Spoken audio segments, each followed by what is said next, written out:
Assalamualaikum warahmatullahi wabarakatuh. Yang kami hormati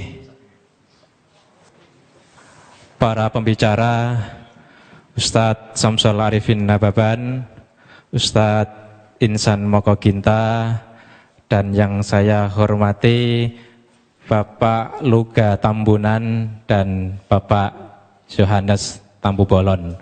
Tepuk tangan untuk mereka berempat. Acara ini adalah acara debat dengan tema Who is Jesus? Siapa sesungguhnya Yesus, siapa sesungguhnya Isa? Agama Islam dan agama Kristen mengenal begitu dekat siapa sesungguhnya Yesus. Kepada Bapak Luga, monggo dipersilahkan.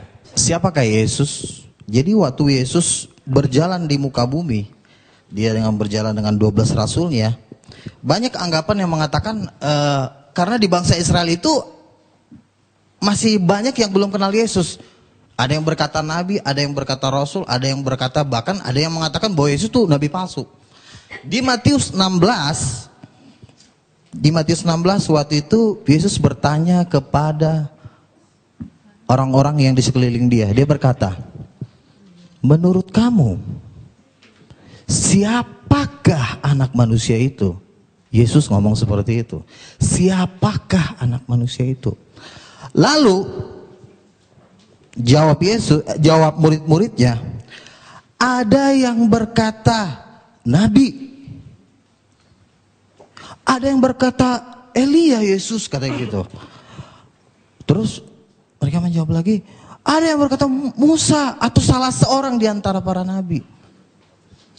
Saudara tahu bahwa jawaban dari mereka ini sebenarnya sudah mewakili jawaban dari semua agama.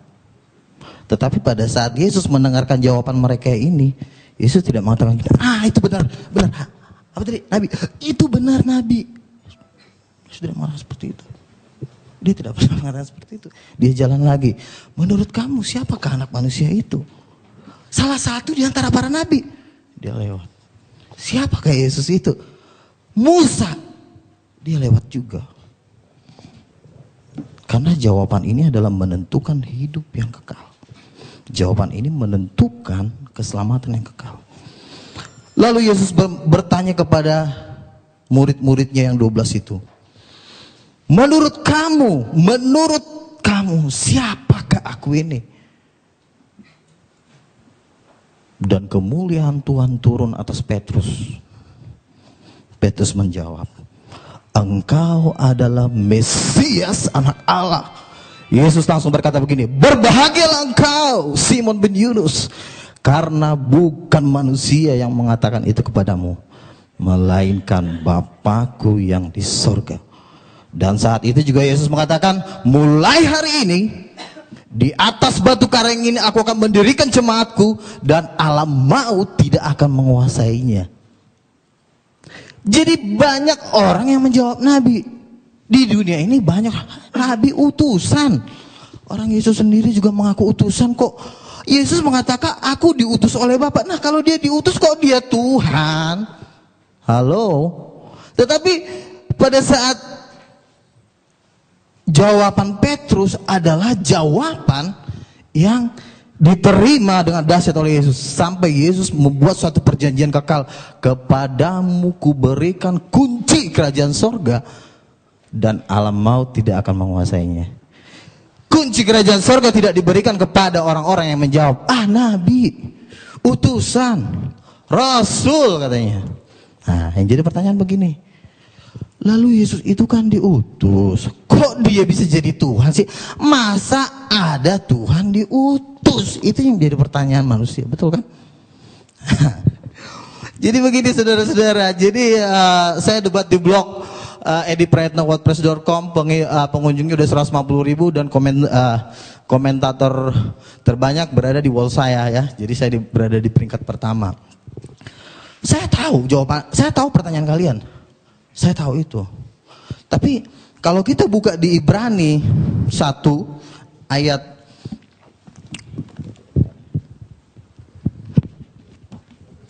Ibrani 1 ayat yang kedua, saya bacakan dari sini. Maka pada zaman akhir ini ia telah berbicara kepada kita. Ayat 1 sampai 2 ya, saya baca dari. Setelah pada zaman dahulu berulang kali dan dalam berbagai cara berbicara kepada nenek moyang kita dengan perantara nabi-nabi. Jadi dari dulu Tuhan sudah berbicara kepada manusia itu melalui perantara nabi-nabi.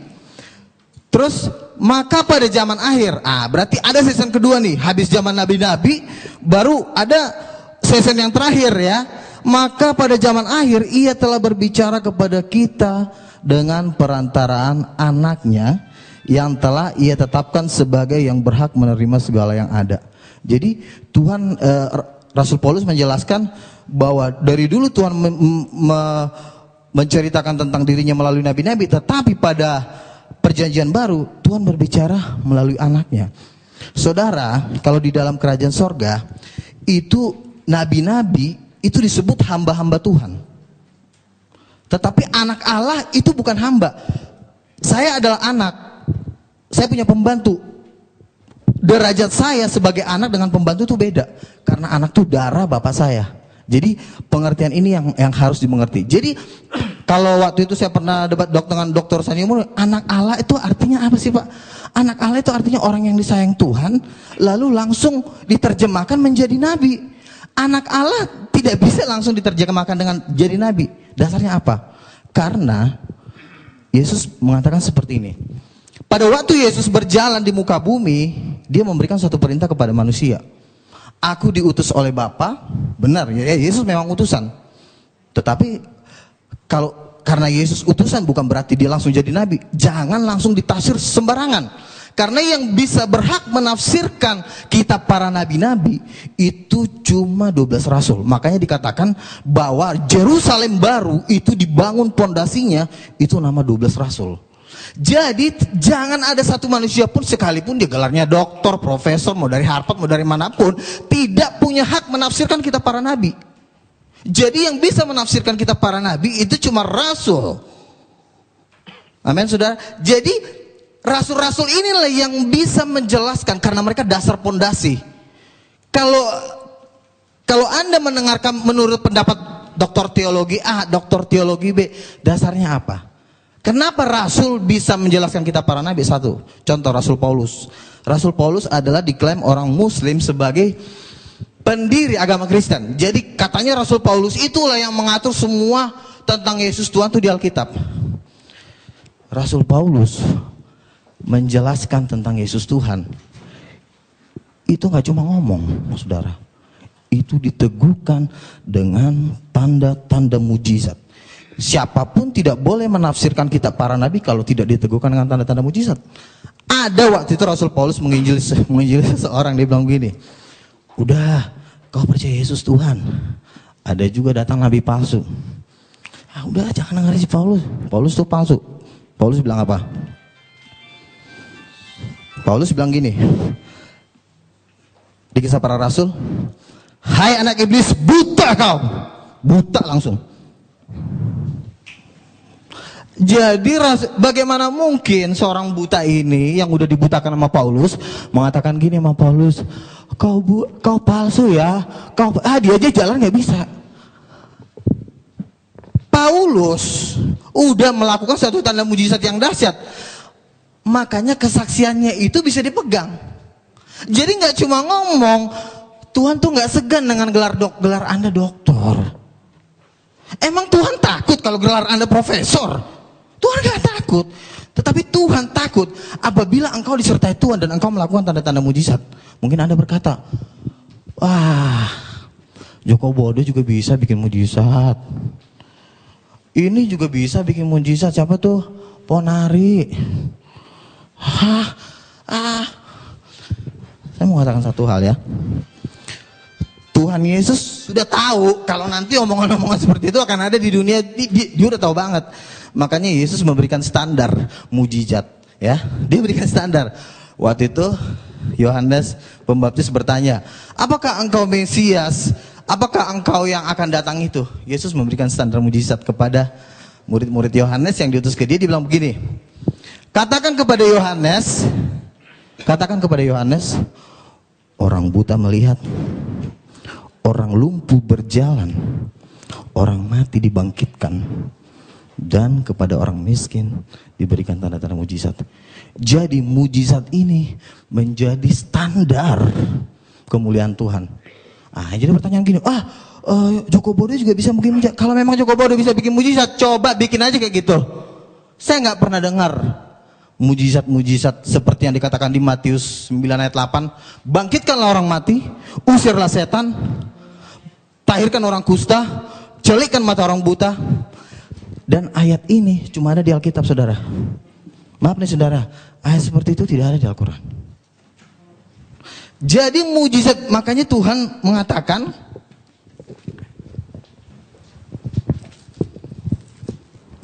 saya bacakan dulu.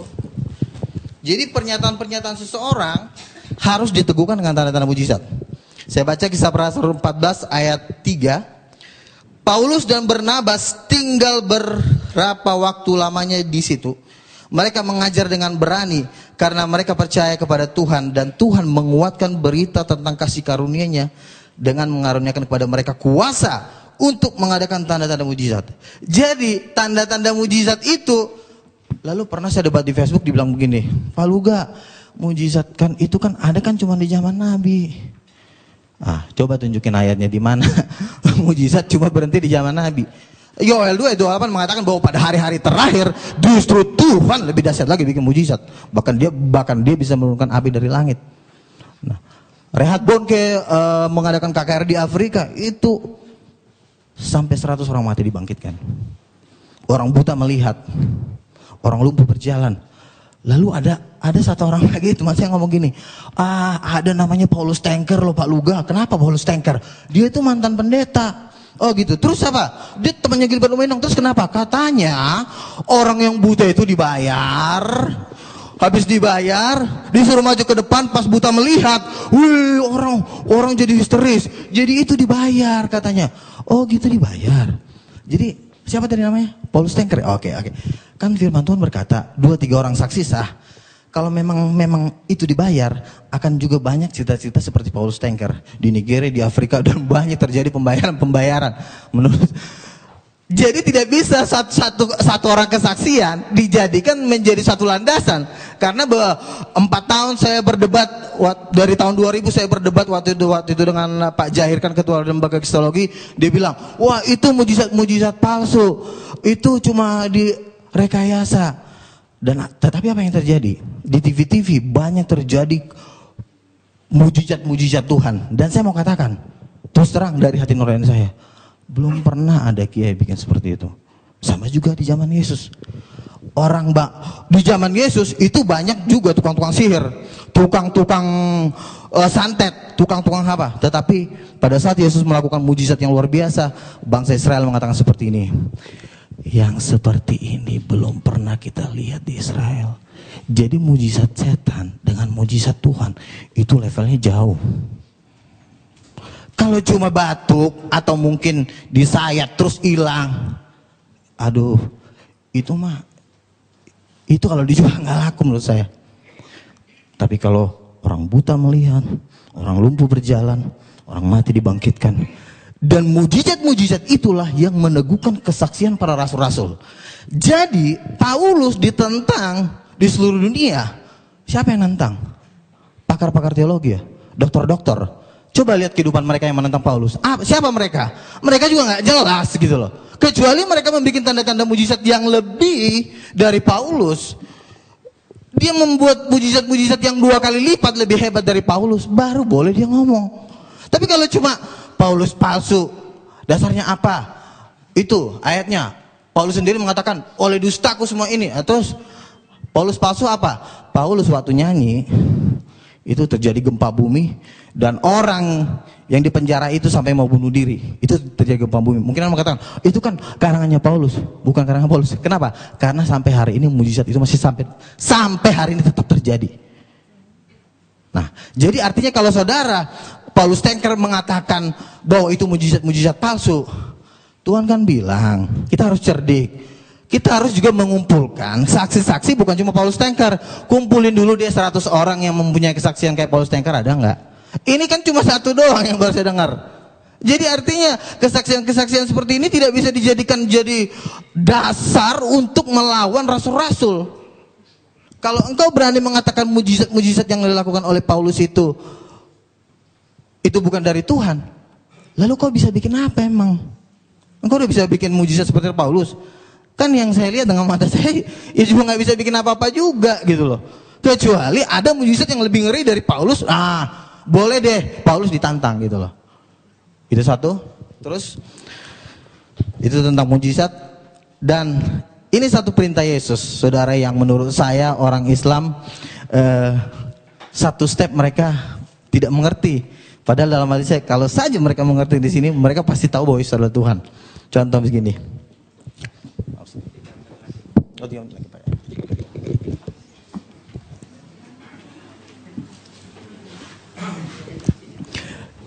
Yesus turun ke bumi, dia memberikan satu perintah.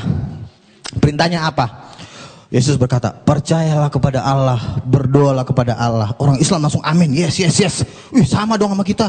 Yesus aja juga menyuruh orang berdoa kepada Allah. Wih, yes. Kita percaya kepada Allah, sama. Buktinya Yesus menyuruh orang berdoa kepada Allah. Berarti dia bukan Tuhan. Salah. Masih ada sambungannya. Inilah yang kalian gak pernah pelajarin. Apa? Yesus mengatakan seperti ini. Berdoalah kepada Allah. Terus sambungannya apa? Ada yang tahu nggak? Ada yang tahu nggak? Berarti nggak pernah baca Alkitab. Ayo, ada yang tahu nggak? Wah, katanya ini pakar-pakar kristologi semua nih. Katanya, wah, berdoalah kepada Allah. Sambungannya apa? Kan orang Muslim kan mengatakan ini, berdoalah kepada. Oh iya, sama. Kita disuruh percaya sama Allah. Terus itu masih ada sambungannya. Oh, orang Islam nggak mau. Enggak. Percaya kepada Allah. Cukup tuh. Menyembah Allah aja. Allahu Akbar. Kata Yesus, belum selesai. Enggak. Cuma itu aja. Yang penting berdoa kepada Allah. Belum selesai, kata Yesus. Dan apa yang terjadi di hari penghakiman? Yesus memisahkan antara domba dan kambing. Yesus akan mengatakan seperti ini karena Yesus mengatakan berdoalah kepada Allah.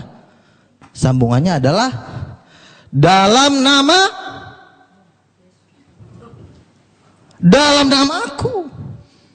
Jadi begini, oke. Sembah Allah, Allahu Akbar. Terus kata Yesus, harus pakai dalam namaku. Loh, kenapa harus pakai dalam namaku? Emang Yesus siapa? Ya kan? Yang menjadi pertanyaan adalah, emang Yesus siapa? Kenapa harus pakai nama dia? Loh, harus dalam nama Allah. Harusnya nama Allah dong. Sekarang saya tanya sama ibu, nama Allah siapa? Allah. Nama Allah katanya Allah. Salah. Yesus tidak pernah menulis di Alkitab, wahai kamu manusia di muka bumi. Ya Tuhan Yesus. Nama Allah, nama Bapakku adalah Allah. Mana ayatnya? Dalam Al-Quran ada. Ya. Jadi begini, makanya kita harus tahu perjanjian lama. Waktu Musa diutus oleh Tuhan, habis. Oke, itu aja. Oke. Tetap semangat, jangan takut. Oke. Baik, tepuk tangan untuk Pak Luka Tambunan. Masih semangat Bapak Ibu? Bapak Yohanes Tampu Bolon, kepada beliau yang terhormat dipersilahkan. Saya juga termasuk orang, artinya orang beragama tapi tidak bertobat. Tapi puji Tuhan, saya ditangkap Tuhan terakhir-terakhir ini tahun 90-an. Saya makin mengenal Tuhan, saya punya karunia. Walaupun sudah ditegur oleh Tuhan, sudah dikasih firman oleh nabi-nabinya juga lemah semua. Jadi para nabi pun tidak sanggup membimbing manusia itu. Itulah sebabnya sebenarnya Tuhan akhirnya berbelas kasihan. Makanya Tuhan itu Tuhan yang pemurah, yang kasih.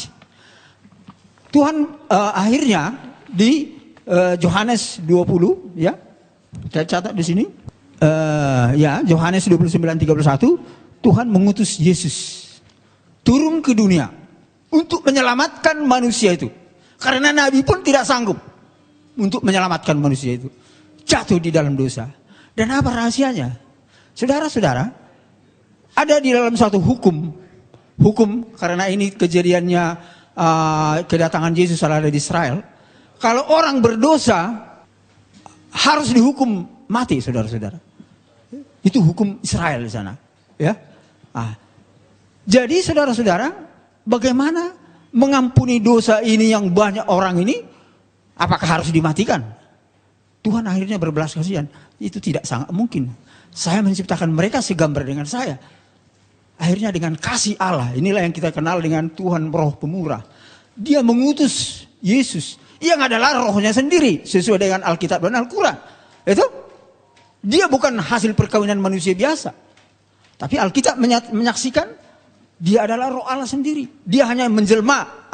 Al-Quran juga saya baca, dia adalah menjelma gitu ya, melalui Miriam. Sama, hampir sama titik tertemunya di sini. Jadi kalau dua Alkitab mengatakan tentang Mesias itu adalah roh Allah, kebenarannya tidak ada yang bisa menyangkal, saudara-saudara. Ya itu, jadi di sinilah yang kita bersyukur. Dua agama besar ini, bahkan sebenarnya dengan agama Yahudi, di dalam akhir zaman ini sedang Tuhan pertemukan. Ya, mengenal Tuhan itu sendiri. Sedang Tuhan pertemukan. Inilah keajaiban tiga agama ini. Maaf aja, dengan agama yang lain saya tidak bisa nyambung. Karena tidak ada nabi-nabinya. Tidak ada pewahyuannya. Karena kunci rahasia daripada firman adalah ada pewahyuan. Dan harus ada nabinya. Ya, gak mungkin itu diberikan kepada bukan manusia nabi. Kalau manusia biasa gak bisa, bapak-bapak sekalian. Ya, gak sembarangan. Jadi itulah saudara-saudara kekasih. Akhirnya Tuhan mengutus Yesus sebagai Mesias. Dan persoalannya sekarang, kenapa Yesus yang diutus? Bukan Nabi lagi. Saya belajar Alkitab teologi, saudara-saudara. Ternyata saudara-saudara, yang harus dihukum ini harus mati. Untuk mengampuni dosa ini harus mati. Itu? Benar, Yesus harus mati. Makanya menurut teologi, Yesus itu 100% manusia. Tapi persoalannya sekarang, siapa yang bisa mengampuni dosa manusia? Apakah ada manusia yang bisa mengampuni manusia? Enggak bisa. Hanya Tuhan yang bisa mengampuni dosa manusia. Makanya Yesus itu setengah ya roh Allah, dan memang ada dagingnya adalah manusia. Dan lahir ke bumi. 100% Allah dan 100% manusia. Itulah keajaibannya. Ya, inilah keajaiban daripada rahasia ini, Bapak Ibu sekalian. Karena apa? Kalau Nabi sendiri nggak sanggup mengampuni dosa, Bapak Ibu sekalian, nggak sanggup. Itulah makanya waktu saya belajar teologi, oh iya luar biasa. Saya juga mengerti, oh luar biasa kenapa sampai seperti itu adanya rahasia Tuhan itu.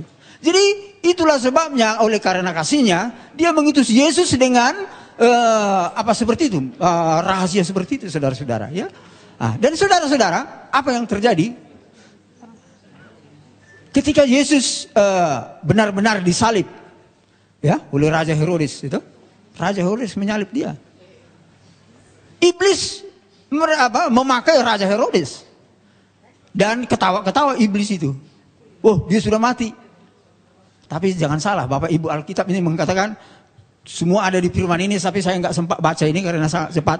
Ada tertulis di sini, saya singkat aja poinnya. Ketika Yesus tersalib, dia dikubur. 3 hari lamanya dia ke alam maut. Dia berperang dengan iblis di sana. Tapi saudara-saudara, apa yang terjadi? Dia bangkit. Alkitab ada tertulis ya, dia bangkit. Dia berarti menang melawan iblis. Kalau dia tidak bangkit, dia tidak berarti tidak menang melawan iblis. Tapi ternyata bangkit. Bahkan dia naik ke surga. Dan firman-Nya ada dikatakan di sana, saya akan ke surga untuk menyiapkan tempat bagi umat manusia. Menyiapkan tempat. Ya, tetapi dia mengutus Roh Kudus. Itu kunci rahasianya di sini. Kenapa harus diutus Roh Kudus? Karena Roh Kudus inilah yang bisa, kalau kita percaya kepada Isa Al-Masih sebagai Mesias, ini Roh Allah yang bisa menyertai kita tiap hari. Itu ada di hati kita.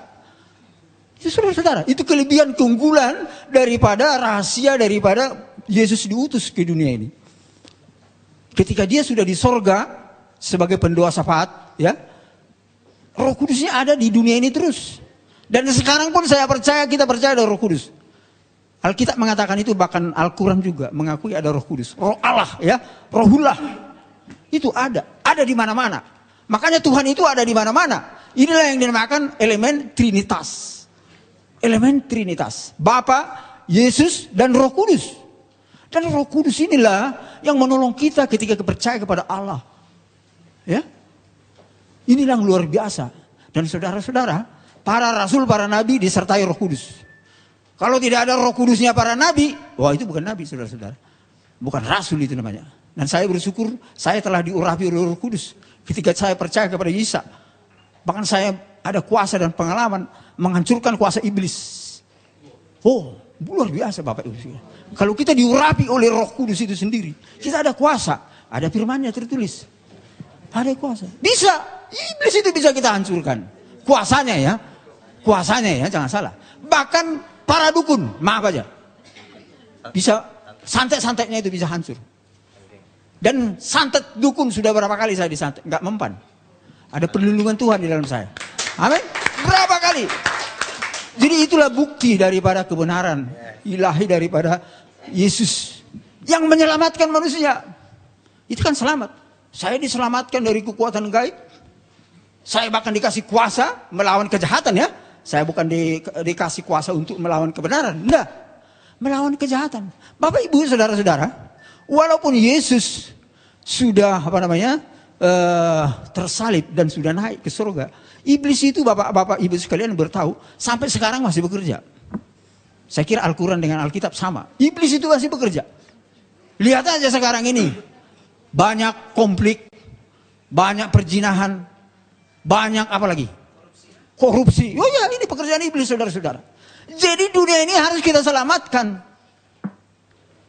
Ini rata-rata semua karena tidak mengenal Tuhan.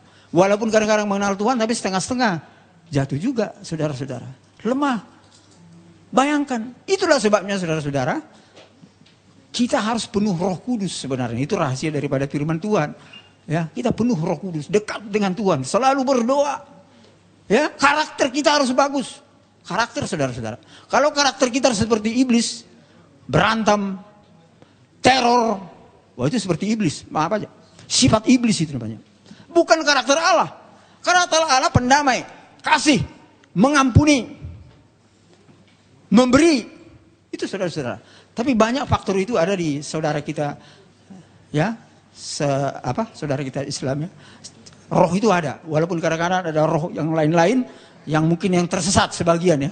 Saya tahu itu, enggak semua saya tahu bahwa tersesat, tapi sebagian lainnya juga banyak yang tersesat.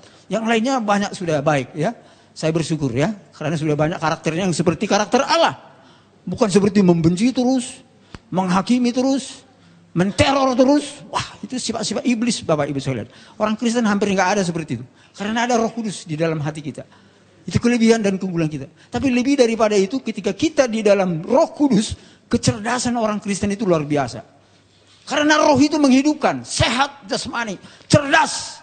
Makanya penemu hadiah Nobel rata-rata orang Kristen, rata-rata. Amin. Ini bukan saya menambah, ini fakta. Walaupun saya nggak tahu ada satu muncul sekarang orang dari Ismail ya, 112 ya. Kebanyakan itu orang-orang pengikut Isa Al-Masih saudara-saudara. Dan itulah namanya Yesus itu roh yang menolong dan menyelamatkan. Bahkan memberi kehidupan. Sampai dia cerdas menguasai teknologi sehingga manusia ini bisa hidup. Coba aja nggak ada ilmu pengetahuan. Coba ada nggak ada teknologi. Bagaimana mau hidup manusia ini? Kelaparan semua. Kelaparan semua. Bahkan saudara-saudara, saya ini namanya Yohanes. Bapak itu nama ini ajaib. Bernama Yohanes yang pertama adalah saksi kepada Yesus sebagai Mesias, kedatangan yang pertama. Saya ini, saudara-saudara, dengan karunia daripada Tuhan, nubuatan. Saya ini bermimpi, penglihatan, firman rema, mujizat, dan pendengaran, saudara-saudara. Ya, saya ini sudah kelas hamba Tuhan yang istimewa di hadapan Tuhan dan bisa menyingkapkan banyak rahasia. Bahkan tugas saya bernama Yohanes adalah menyaksikan Yesus yang datang sebagai hakim dan raja. Ini tugas saya, saudara-saudara. Hakim yang lurus ada di Alkitab dan di Al-Quran. Itu harus datang. Itulah titik temu dan konsistensi daripada rencana Allah menyelamatkan dunia ini. Dia sebagai Mesias, dan tapi dia harus datang sebagai hakim raja. Karena Bapak Ibu sekalian, sampai sekarang ini masih banyak yang menolak Isa Al-Masih, Yesus, sebagai jalan yang lurus. Makanya terjadi gempa dan banjir. Itu ada di Alkitab. Nggak tahu, maaf aja, saya nggak tahu, nggak pernah di Al-Quran. Kalau ada, puji Tuhan, itu ada titik temunya, puji Tuhan. Tapi di Alkitab ada. Yesus yang datang sebagai hakim raja itu melalui gempa, api lumpur dan sebagainya. Puji Tuhan, ada titik temunya ya. Ini kebenaran. Dan ini sudah terjadi di Indonesia. Aceh. Apalagi? Jogja, api lumpur dan sebagainya. Dan itulah maksud Tuhan untuk menyelamatkan. Karena apa? Kalau kita lihat dunia ini termasuk Indonesia, tidak hanya Indonesia ya, dunia sedang krisis namanya multidimensi. Saya orang ekonom, makanya Tuhan panggil saya sebagai orang ekonom. Ini yang saya tulis di buku saya ini, bagaimana rahasia menyelesaikan krisis multidimensi. Saya menemukan teori ekonomi yang baru, saudara-saudara. Saya menemukan teologi yang baru. Ya, ini yang saya ceritakan ini secara singkat. Akibat daripada rahasia itu dibuka Tuhan kepada saya. Sehingga dunia ini, Indonesia ini menjadi baru. Karena apa, saudara-saudara? Kerajaan Allah yang Tuhan mau bangun sekarang ini bukan langsung ke sorga. Ini adalah zaman akhir zaman, 1000 tahun damai. Itu sesuai dengan Wahyu 20. Yesus yang memerintah sebagai hakim raja. Karena dia yang pernah datang ke dunia ini, dia akan kembali ke dunia ini menjadi raja di dunia ini. Raja yang memulihkan dunia ini. Ini saudara-saudara, jangan istilahnya salah mengerti. Kalau bukan Tuhan yang memulihkan dunia ini, siapa yang sanggup? Nabi pun tidak sanggup dalam sejarahnya. Hanya Tuhan. Roh Allah itu sendiri bekerja melalui orang-orang yang baik dan benar. Sehingga antara lain moral etika daripada pemimpin ekonomi politik, termasuk pemimpin agama ini harus benar. Dan disitulah roh Allah itu bekerja. Kalau berdosa terus, hubungan kita dengan Tuhan putus. Ya, bahkan dihakimi kita. Kalau kita berdosa terus, walaupun kita sudah beragama namanya. Itu? Tapi berdosa terus. Inilah rencana Tuhan, saudara-saudara, sebagai hakim raja. Makanya, saya pernah bertanya kepada Tuhan, kenapa Tuhan Yesus datang sebagai Mesias, kemudian datang sebagai hakim raja. Saudara-saudara sekalian, penelitian saya di dalam alam roh dan Alkitab, Yesus datang sebagai Mesias itu dia lebih menekankan kepada roh kemurahan, kasih. Ya, bahkan dia sampai mau tersalib untuk menyelamatkan manusia itu. Tetapi saudara-saudara, Alkitab mengatakan kalau Yesus datang sebagai hakim raja, dia akan mencurahkan sifat Allah yang perkasa. Bukan yang pemurah, yang perkasa, tapi tidak meninggalkan yang pemurah. Ini aspek nubuatan ya, teologi. Yang perkasa artinya tegas. Yang jahat harus dihukum. Yang fasik harus ditegur. Bertobat. Begitu saudara-saudara. Sampai terjadi gempa banjir itu semua adalah teguran. Bagi orang-orang yang gak percaya Tuhan itu saudara-saudara. Sampai dia semua agama percaya bahwa hakim yang adil itu, jalan yang lurus itu menyatakan dirinya. Kiranya Tuhan memberkati kita semua.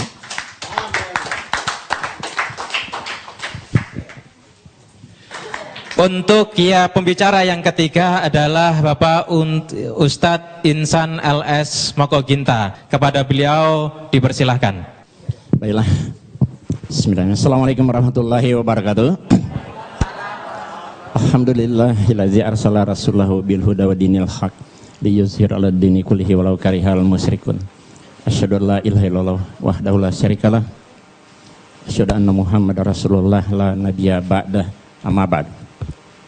Bapak Ibu hadirin sekalian yang dirahmati oleh Allah Subhanahu wa taala, tadi kita telah mendengarkan paparan dari teman-teman kita pembicara dari Kristen, yaitu Bapak Luga Tambunan dan Pak Yohanes Tampu Bolon. Sebenarnya tema ini bukan hanya who is Jesus, masih ada sambungannya ya. Tema yang sudah kami sepakati saya dengan Pak Luga, who is Jesus? God or prophet? Maksudnya Tuhan atau Nabi ya, gitu Pak ya. Jadi siapakah Yesus, Tuhan atau Nabi? Nah, tadi kedua pembicara telah mempresentasikan tentang Yesus sebagai Tuhan dengan segala kelebihannya. Tapi untuk membantahnya nanti sebentar saja. Saya akan mempresentasikan dan membuktikan bahwa Yesus itu benar-benar Nabi, bukan Tuhan, berdasarkan Alkitab. Setelah saya akan menggunakan Alkitab atau Bible untuk membuktikan bahwa Yesus itu Nabi, bukan Tuhan ya. Baik, kita lihat sini. Siapa yang paling tepat menjelaskan status Yesus Tuhan atau Nabi dalam Alkitab atau Bible? Siapa yang paling pas? Ya, tentu saja jawabannya Allah, Yesus, dan mereka yang hidup sejaman dengan Yesus. Tentu kesaksian Allah dan Yesus itu paling kuat. Ya kan? Kemudian kesaksian dari orang-orang yang hidup sejaman dengan Yesus. Nah, saya akan memulai dari kesaksian yang paling rendah. Orang-orang yang hidup sejaman dengan Yesus. Karena mereka lah yang bergaul langsung dengan Yesus. Ya, beda dengan Pak Luga dan Pak Yohanes hidup 2000 tahun kemudian. Ya, tentu kesaksian orang yang bergaul dengan Yesus, yang berbicara langsung dengan beliau, mereka paling tahu siapa Yesus itu. Baik, kita lihat kesaksian orang yang hidup sejaman dengan Yesus mengatakan siapa Yesus itu pada saat itu. Matius 21 ayat 11. Dan orang banyak itu menyahut, inilah Nabi Yesus dari Nazaret di Galilea. Itu kan tertulis di Injil. Saya akan 100% menggunakan Bible. Inilah Nabi Yesus dari Nazaret di Galilea. Markus 14 ayat 65. Lalu mulailah beberapa orang meludahi dia dan menutupi mukanya dan meninjunya sambil berkata kepadanya, hai Nabi, cobalah terka. Malah para pengawal pun memukul dia. Jadi mereka yang hidup sejaman Yesus mengatakan Yesus Nabi. Nabi Yesus. Ya. Tapi orang Kristen tidak mau mengatakan Nabi Yesus. Kalau Nabi Isa. Nabi Isa. Kalau Yesus Tuhan Yesus katanya. Tapi kalau kami dalam Islam ya Nabi Isa. Berarti Yesus itu Nabi. Nah, selanjutnya kita lihat banyak ayat-ayat yang berbicara seperti ini. Katanya kepada mereka, apakah itu? Jawab mereka, apa yang terjadi dengan Yesus orang Nazaret? Dia adalah seorang nabi.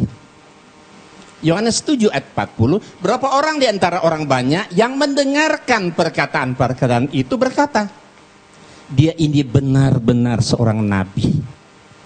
Ya, ia adalah seorang nabi. Jadi, mau diulang yang tadi? Enggak, langsung ya. Jadi, tadi kesaksian orang yang hidup sejaman dengan Yesus, mengatakan Yesus itu adalah Nabi. Saya lebih percaya kepada orang yang bergaul dan hidup sejaman dengan Yesus ketimbang orang yang hidup 2000 tahun kemudian. Kemudian Yesus sendiri yang memberi kesaksian. Ini derajat lebih tinggi karena Yesus sendiri yang memberi kesaksian. Injil itu ada 4. Matius, Markus, Lukas, dan Yohanes.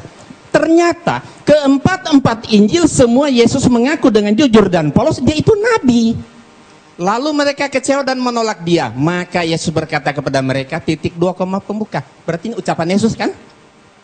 Seorang nabi dihormati di mana-mana kecuali di tempat asalnya dan di rumah. Jadi Yesus sendiri yang memberi kesaksian dia itu nabi. Injil Markus, maka Yesus berkata kepada mereka, seorang nabi dihormati di mana-mana. Injil Lukas, nabi. Injil Yohanes, nabi. Ini ucapan Yesus sendiri loh. Ya kan? Kita tentu jelas sekali jauh lebih kuat kesaksian Yesus ketimbang kesaksian orang-orang yang hidup zaman di dalam Alkitab. Ya, Pak Luga boleh lihat. Ya. Pasal 5 ayat 29. Tetapi Petrus dan rasul-rasul itu menjawab, katanya, kita harus lebih taat kepada Allah daripada kepada manusia. Iya. Kita lebih taat kepada Allah daripada manusia. Nah, tentu setelah Allah, Yesus kan baru manusia. Kalau tadi kesaksian manusia, Paulus. Sekarang kesaksian Yesus tentu jauh lebih kuat. Apalagi kesaksian Allah kan? Kita lihat, Allah itu bukan manusia. Di dalam Alkitab 1 Samuel 15:9, lagi sang mulia dari Israel tidak berdosa dan ia tidak tahu menyesal. Sebab ia bukan manusia. Aku tidak akan melaksanakan murkaku yang bernyalanya, itu tidak akan membinasakan Efraim kembali, sebab aku ini Allah dan bukan manusia. Nah, kemudian lihat saksian Allah lebih kuat tadi kan. Nah, di dalam Ulangan 4 ayat 3, engkau diberi melihatnya untuk mengetahui bahwasanya Tuhanlah Allah, tidak ada yang lain kecuali Dia. La ilaha illallah. Ulangan 4:39, sebab itu ketahuilah pada hari ini dan camkanlah bahwa Tuhanlah Allah yang di langit, di atas dan di bumi dan di bawah, tidak ada yang lain. La ilaha illallah. Kemudian Ulangan 6 ayat 4, dengarlah hai orang Israel, Tuhan itu Allah kita, Tuhan itu Esa.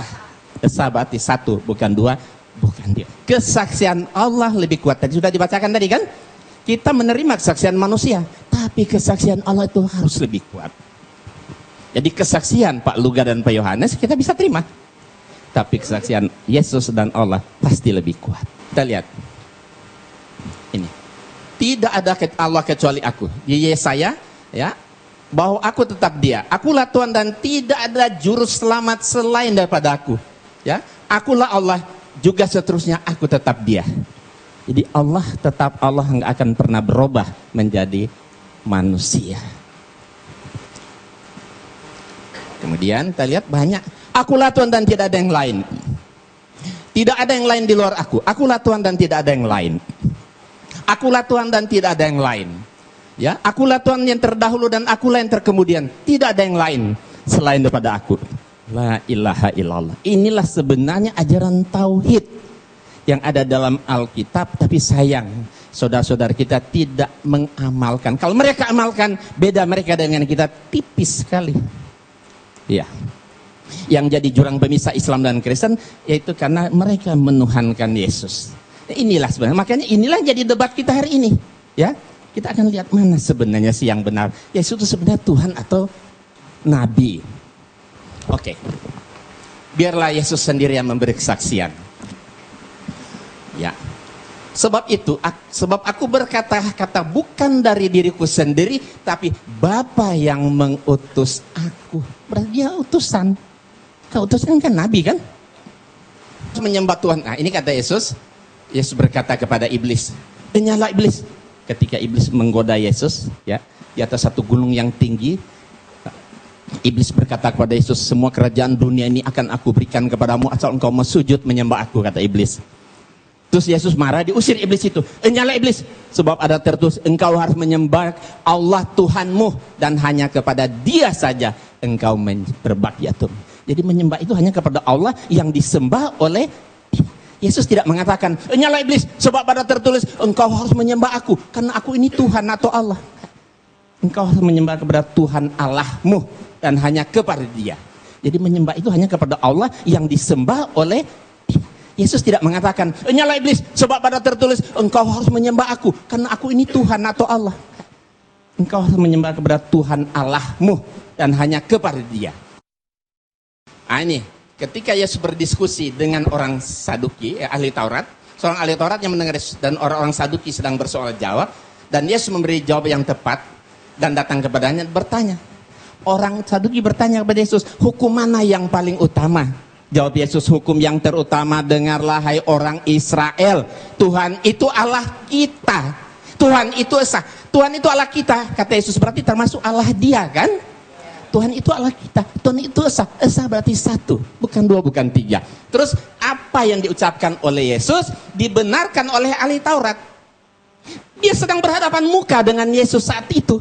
Apa kata dia? Tepat sekali guru. Bukan Tuhan kan? Tepat sekali guru. Benar katamu itu, bahwa dia esa dan bahwa tidak ada yang lain kecuali dia. La ilaha illallah. Jadi kesaksian ahli Taurat ini lebih dapat dibenarkan karena dia berhadapan langsung, sedang berdiskusi langsung dengan Yesus, ketimbang pendeta atau orang-orang hidup di zaman saat ini. Kemudian, inilah hidup yang kekal itu, bahwa mereka mengenal engkau satu-satunya Allah yang benar, dan mengenal Yesus Kristus yang telah engkau utus. Inilah sebenarnya syahadatain bagi umat Kristiani yang diajarkan oleh Yesus. Dua pengakuan syahadat. Pertama, mengatakan Allah satu-satunya dan Yesus hanya utusan. Asyhadu alla ilaha illallah wa asyhadu anna Isa Rasulullah. Kata Yesus, iya, inilah hidup yang kekal, itu bahwa mereka mengenal engkau, Allah maksudnya satu-satunya Allah yang benar, dan mengenal Yesus Kristus yang telah engkau utus. Berarti dia hanya seorang utusan. Utusan berarti nabi. Dan segala firman yang engkau sampaikan kepadaku telah kusampaikan kepada mereka, dan mereka menerima, sebab mereka benar-benar tahu bahwa aku datang daripadamu, dan mereka percaya bahwa engkaulah yang telah mengutus aku. Jelas sekali Yesus mengaku dengan jujuran, Paulus, engkau yang mengutus aku. Berarti dia hanya seorang utusan, nabi, bukan Tuhan. Dan jikalau aku menghakimi, maka penghakimanku itu benar, sebab aku tidak seorang diri, tapi aku bersama dia yang mengutus aku. Allah yang mengutus. Berarti Yesus seorang utusan, seorang nabi Allah, bukan Tuhan. Banyak sekali. Nah, ini menarik. Saya terjemahkan ke dalam berbagai bahasa. Ada bahasa Jawa, ada bahasa Sunda, ada bahasa Batak, ada bahasa Padang. Ini ucapan Yesus ya. Ini Yesus sendiri berkata, aku tidak dapat berbuat apa-apa dari diriku sendiri. Aku menghakimi sesuai dengan yang apa aku dengar. Dan penghakimanku adil. Sebab aku tidak menuruti kehendakku sendiri, melainkan kehendak dia yang mengutus aku. Aku orang bisa nindake apa-apa sakader karep kude. Aku nggak bisa. Ya kan? Ini bahasa Sunda. Ya. Jadi kalau Yesus itu Tuhan, tidak mungkin masa ada Tuhan nggak bisa berbuat apa-apa. Masa ada Tuhan yang nggak bisa menuruti kehendaknya sendiri. Kenapa dia nggak bisa? Karena dia bukan Tuhan, dia cuma nabi. Dia hanya seorang utusan Tuhan. Wajar. Ya kan? Nah, nih bahasa Tobah. Nah ini barangkali orang Batak, pembicara kita di 3 depan ini Batak. Nah mungkin bisa dilihat ini. Ya, Batak Tobah. Artinya sama seperti tadi. Ini ada orang Padang, ambok indak dapet, tuh mampu buat. Aku nggak bisa berbuat apa-apa. Ya enggak mungkin ada Tuhan yang nggak bisa berbuat apa-apa dong. Ya kalau menempatkan Yesus jadi Tuhan jadi lemah ini kan. Kenapa Yesus nggak bisa? Karena dia bukan Tuhan, dia hanya seorang nabi, utusan Allah, Rasulullah. Nah baik, kita lihat ini ya. Sudah kita perhatikan artinya tadi. Nah sekarang kita lihat. Setiap yang tidak bisa berbuat apa-apa atas dirinya sendiri pasti bukan Tuhan. Yesus tidak bisa berbuat apa-apa atas dirinya sendiri, berarti Yesus bukan Tuhan. Setiap yang tidak bisa menuruti kehendaknya sendiri berarti pasti bukan Tuhan. Yesus tidak bisa menuruti kehendaknya sendiri, berarti Yesus bukan Tuhan. Setiap yang mengaku diutus oleh Tuhan, pasti bukan Tuhan. Yesus mengaku diutus oleh Tuhan, berarti Yesus bukan Tuhan. Mudah kan?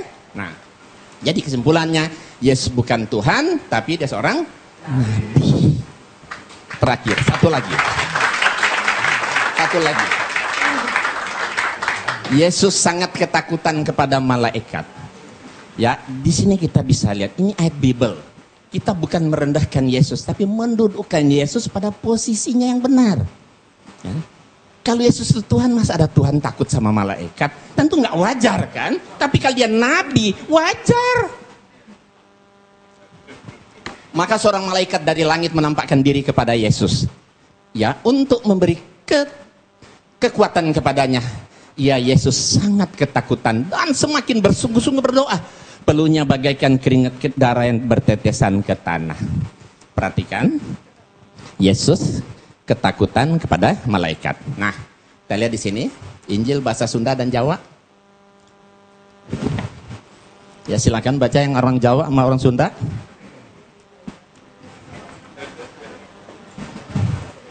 Udah. Injil bahasa Batak. Pak Nababan bisa baca itu enggak? Ini bahasa Padang. Ada nggak orang Padang sini? Ada. Oke, kita lihat.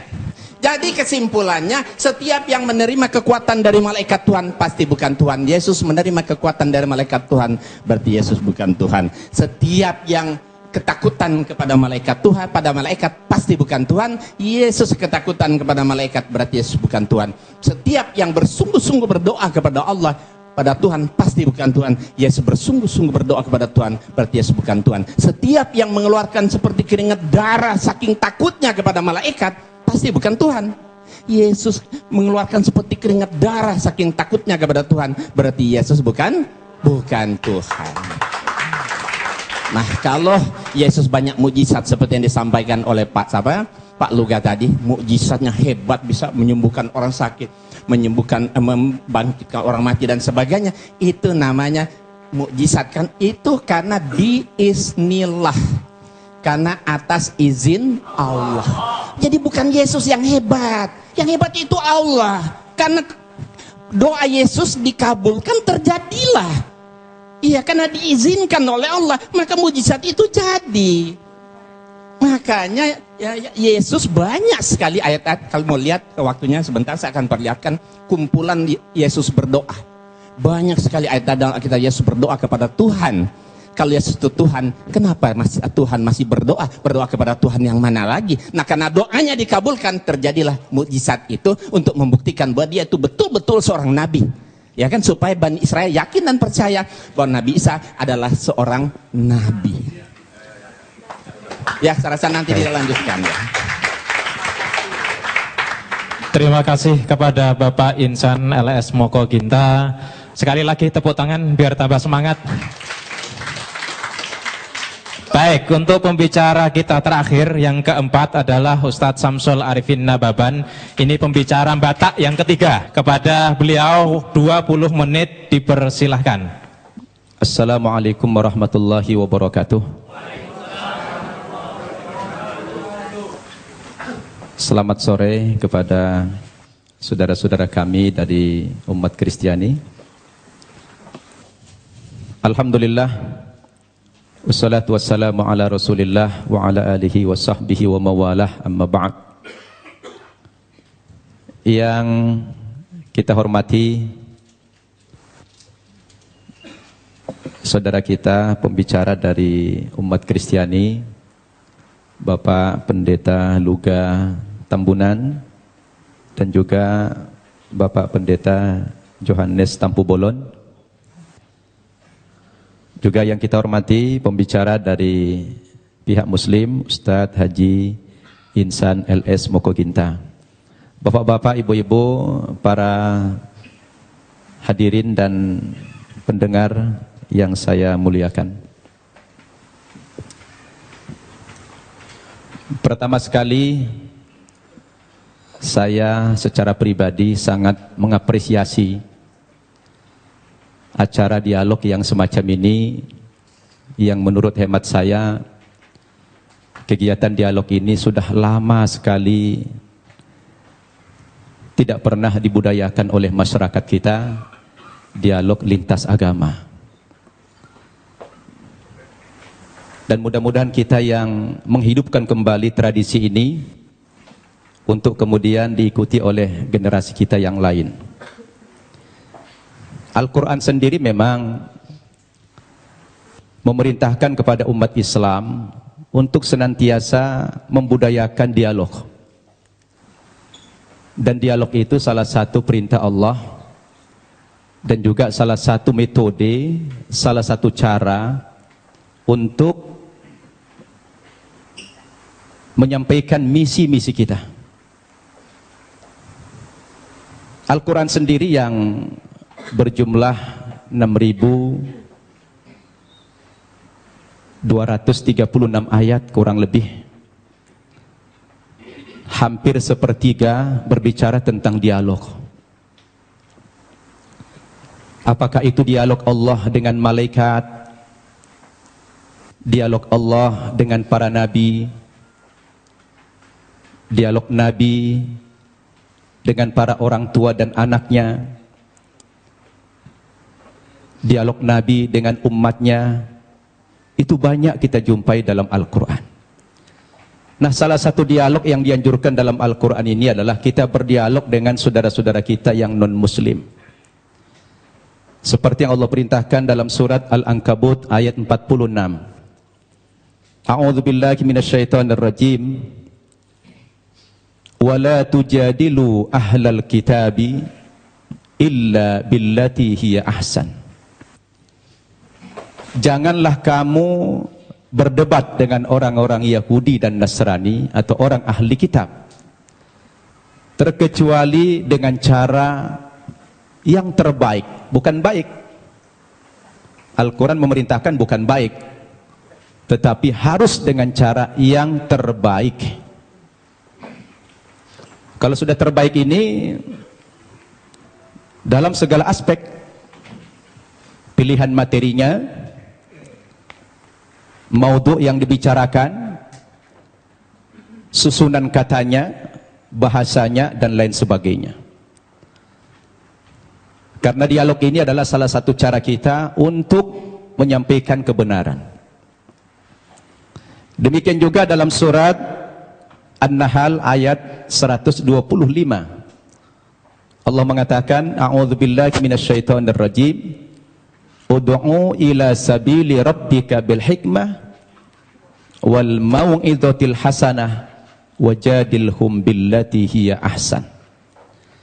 Ajaklah manusia itu ke jalan Tuhanmu, kepada kebenaran, kepada Islam. Dengan cara apa kita mengajak mereka? Yang pertama kata Allah, bil hikmah, dengan penuh kebijaksanaan. Yang kedua, dengan memberikan nasihat-nasihat dan pelajaran-pelajaran yang berguna, yang bermanfaat, yang mudah dicerna.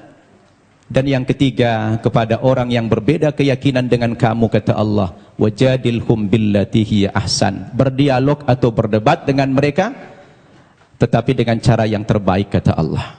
Jadi dialog itu sebetulnya dalam Islam, Pak Tambunan, Pak Tampu Bolon, merupakan perintah agama yang harus dibudayakan.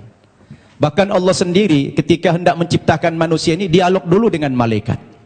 Nah, Allah itu dialog dengan malaikat. Karena cara-cara dialog itu adalah cara yang paling efektif. Oleh karena itu saya melalui mimbar ini, melalui forum ini mengingatkan kita semua, memang dialog itu tujuannya bukan mencari menang kalah. Ya, dialog itu bukan mencari kemenangan atau kekalahan. Tetapi dialog itu sebuah sarana kita untuk menyampaikan kebenaran, untuk dakwah.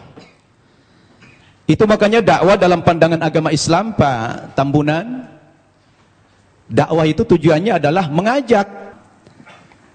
Begitu juga Pak Tampu Bolon ceramah. Saya tadi membayangkan Bapak berdua ini mempresentasikan materinya dengan hujjah, dengan dalil-dalil yang jelas. Justru malah terbalik, yang paling banyak bicara Alkitab malah Pak Insan dari Muslim.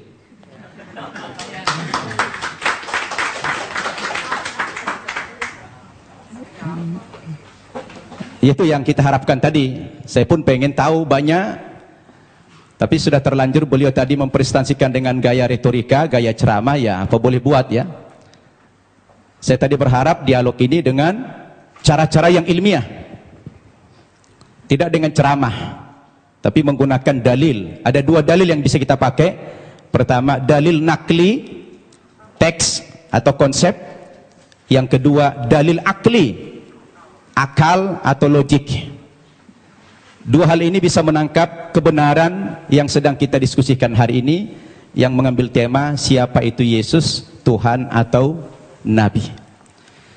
Baik Bapak Ibu yang saya muliakan, agar tidak terkesan mengulang materi yang sudah disampaikan pembicara terdahulu, saya akan masuk kepada materi yang lain dengan tema yang sama. Sebetulnya kepada saudaraku umat Kristiani, ketika kita bicara Yesus dalam bahasa Alkitab, Isa dalam bahasa Al-Quran, itu hanya perbedaan bahasa saja.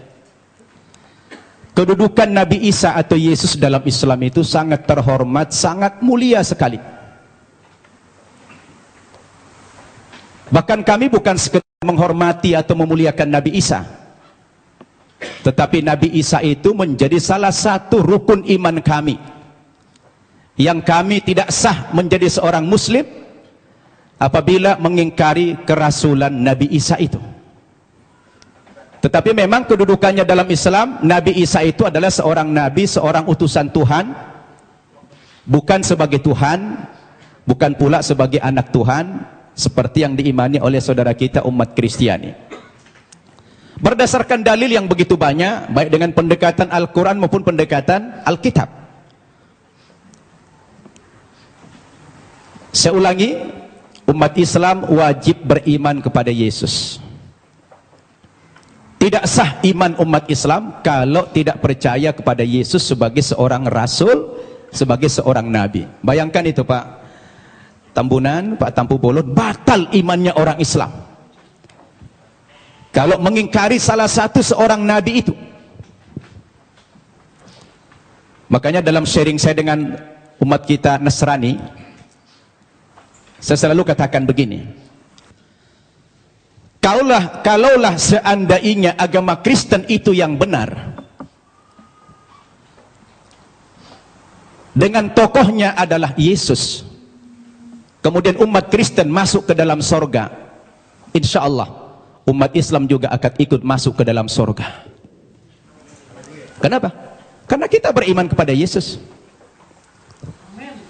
Tetapi kalau Islamlah yang benar, dengan tokoh kita Nabi Muhammad yang juga mengimani nabi-nabi yang terdahulu, kemudian saudara kita umat Kristiani tidak beriman kepada kerasulan Muhammad, mohon maaf, terpaksalah saudara kita masuk neraka kalau akan masuk surga.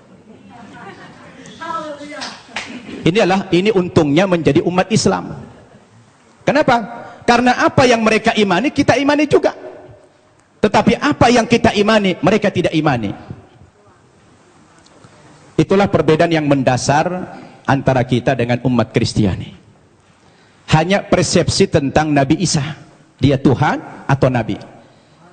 Berdasarkan ayat-ayat Alkitab yang sudah dipaparkan begitu banyak oleh Ustadz Insan Moko kita tadi, ternyata ratusan ayat yang kontradiksi. Ada yang mengatakan Nabi Isa itu Tuhan, ada yang mengatakan dia Nabi. Oleh karena itu, saya ingin mengajak antum semua untuk merenung. Ketika kita berbicara Yesus itu Nabi atau Tuhan, apa yang menjadi parameter kita? Siapa yang paling punya otoritas membicarakan tokoh ini, Tuhan atau Nabi? Menurut hemat saya, yang paling punya otoritas bukan pribadi-pribadi, bukan manusia, bukan pendeta, bukan ustadz, tetapi yang paling punya otoritas membicarakan tokoh ini mestinya adalah sumber agama itu sendiri, yaitu Alkitab atau Al-Quran. Betul tidak? Harus sumber agamanya itu yang menjadi tolok ukur.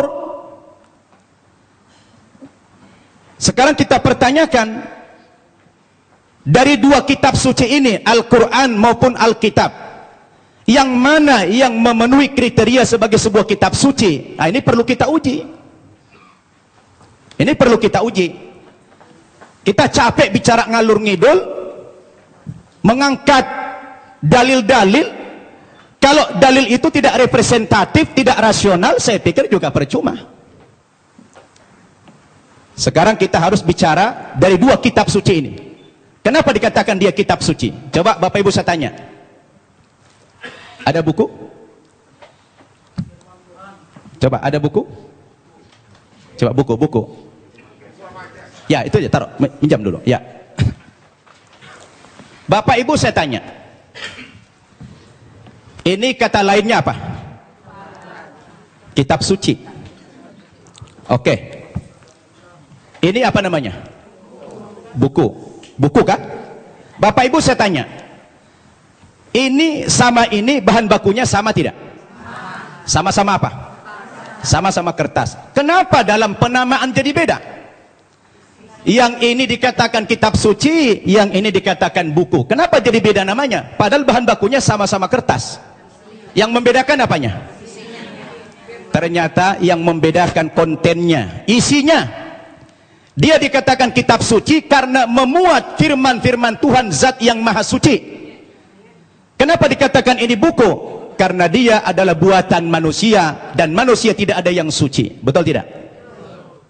Sekarang mari kita uji. Kalau kita sepakat apa yang membedakan buku dengan kitab suci adalah terletak pada kontennya. Kalau kitab suci itu adalah memuat firman-firman Tuhan.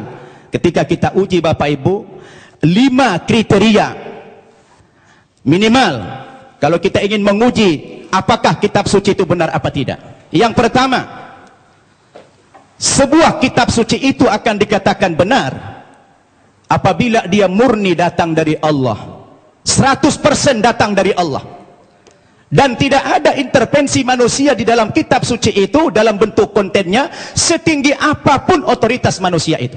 Betul tidak? Termasuk di dalamnya Nabi. Makanya kalau kita baca Al-Quran, ini 100% firman Tuhan, tidak ada perkataan Nabi Muhammad di sini. Perkataan Nabi Muhammad dimuat dalam hadis namanya. Tidak ada satu ayat pun di sini sumbangan Nabi Muhammad dalam bentuk isi. Ini adalah wahyu Tuhan 100%. Akan berbeda kalau kita baca ini Alkitab, di sini sudah tercampur, di sini ada perkataan Tuhan, di sini ada perkataan Nabi, di sini ada perkataan Rasul Paulus, di sini ada perkataan murid-muridnya, tercampur. Lalu di mana letak kesuciannya yang dikatakan kriteria kitab suci itulah murni datang dari Tuhan. Itu satu. Yang kedua, kriteria kitab suci itu dikatakan benar apa tidak? Apabila kitab suci itu ditulis pada zaman kitab suci itu datang, yang diterima oleh Nabi yang menerima kitab suci tersebut. Saya tanya, Al-Quran kapan ditulis? Ketika Nabi Muhammad masih hidup. Dia suruh sahabat menulis Al-Quran. Karena dia tidak bisa membaca, tidak tahu menulis, dia minta bantuan sahabat, sahabat menulis. Dan dia hidup sezaman dengan Nabi. Begitu selesai ditulis oleh sahabat, dikonfirmasi tulisan dengan bacaan Nabi. Sama apa tidak? Di cross check. Supaya tidak terjadi manipulasi. Kenapa? Karena kitab suci itu jadi pedoman. Sekarang Alkitab kita tanya, kapan ditulis? Lalu siapa tokoh yang menerima Alkitab? Alkitab ditulis bukan pada zaman Nabi Isa masih hidup. Tapi sudah sekian puluh tahun, bahkan sekian ratus tahun. Yesus sudah tidak ada di dunia ini, baru ada pembukuan Alkitab. Terus bagaimana seorang penulis akan mengkonfirmasi kepada yang menerima wahyu itu? Maka kemungkinan terjadi manipulasi sangat mungkin. Sebab yang namanya wahyu itu haruslah dari Tuhan, tidak boleh dari rekayasa atau karangan manusia. Betul tidak? Dua itu kriteria, dan Alkitab gugur menurut hemat saya di situ. Yang ketiga, kriteria kebenaran sebuah kitab suci itu adalah seorang penulis wahyu secara moral haruslah orang yang jujur, terpercaya, bukan pendusta. Penulis Al-Quran adalah orang yang jujur. Sekarang penulis Alkitab, bagaimana Alkitab disandarkan kepada Yesus, disandarkan kepada Musa, disandarkan kepada Nabi yang lain, sementara sang penulis tidak pernah jumpa dengan yang menerima wahyu itu? Bagaimana ini? Maka gugurlah kesucian kitab tersebut. Kemudian yang keempat, kriteria kebenaran kitab suci itu adalah apabila isi kitab suci itu tidak kontradiksi, satu isi dia. Kalau sudah bertentangan satu ayat dengan ayat yang lain, lalu yang mana yang mau dipegang? Masa Tuhan menurunkan tuntunan pedoman hidup bagi manusia, tapi manusianya malah bingung. Yang ini mengatakan Yesus Tuhan, yang ini mengatakan Nabi. Loh, yang mana mau diikutin? Ternyata kalau kita baca Alkitab sendiri, tidak pernah kata-kata dari Yesus yang muncul pengakuan bahwa dia adalah Tuhan. Kalau kita baca dalam Injil Markus pasal 12 ayat 28 dan 29, ternyata Yesus sendiri mengatakan Tuhan itu adalah Allah yang Esa. Itu ada dalam Alkitab yang sudah dibaca oleh Pak Insan tadi. Lalu siapa yang mengatakan Yesus Tuhan? Itu Paulus ternyata. Yang mengatakan dia Tuhan itu Paulus, bukan Yesus. Semestinya Yesuslah yang lebih berhak mengatakan kalau dia Tuhan. Rupanya kita baca dalam Alkitab, saya tidak tahu Pak Tampu Bolon sudah baca belum itu? Ya, kalau kita baca dalam Alkitab, ternyata yang mengatakan dia Tuhan itu adalah Paulus. Dalilnya di mana? Dalam Kisah Para Rasul pasal 2 ayat 36. Ya, Kisah Para Rasul pasal 2 36. Apa kata Paulus? Jadi seluruh kaum Israel harus tahu dengan pasti bahwa Allah telah membuat Yesus yang kamu salibkan itu menjadi Tuhan dan Kristus. Coba. Ya, siapa yang mengatakan Yesus Tuhan? Paulus. Kemudian dalam kitab Filipi pasal 2 ayat 11. Dan segala lidah mengaku Yesus Kristus adalah Tuhan bagi kemuliaan Allah Bapa. Nah, dia yang mengatakan itu Paulus. Sekarang timbul pertanyaan, Paulus itu siapa? Paulus itu bukan muridnya Yesus, bukan sahabatnya Yesus, bukan pengikut Yesus, tapi Paulus itu adalah musuhnya Yesus. Nah, ini dia. Dan saya baca dalam Alkitab, ternyata aktor pendiri agama Kristen itu memang bukan Yesus. Yesus tidak pernah membawa agama Kristen.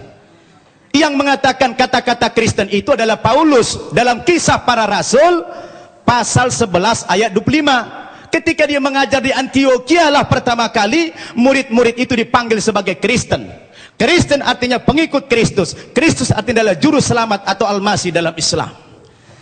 Jadi Bapak Ibu yang saya muliakan, ini yang perlu kita jadikan sebagai alat ukur apakah Yesus Tuhan atau tidak. Kalau sudah kembali kepada Alkitab, saya pikir jelas semuanya. Maka kembali kepada kriteria yang tadi. Apa kriteria kebenaran sebuah kitab suci itu? Terakhir,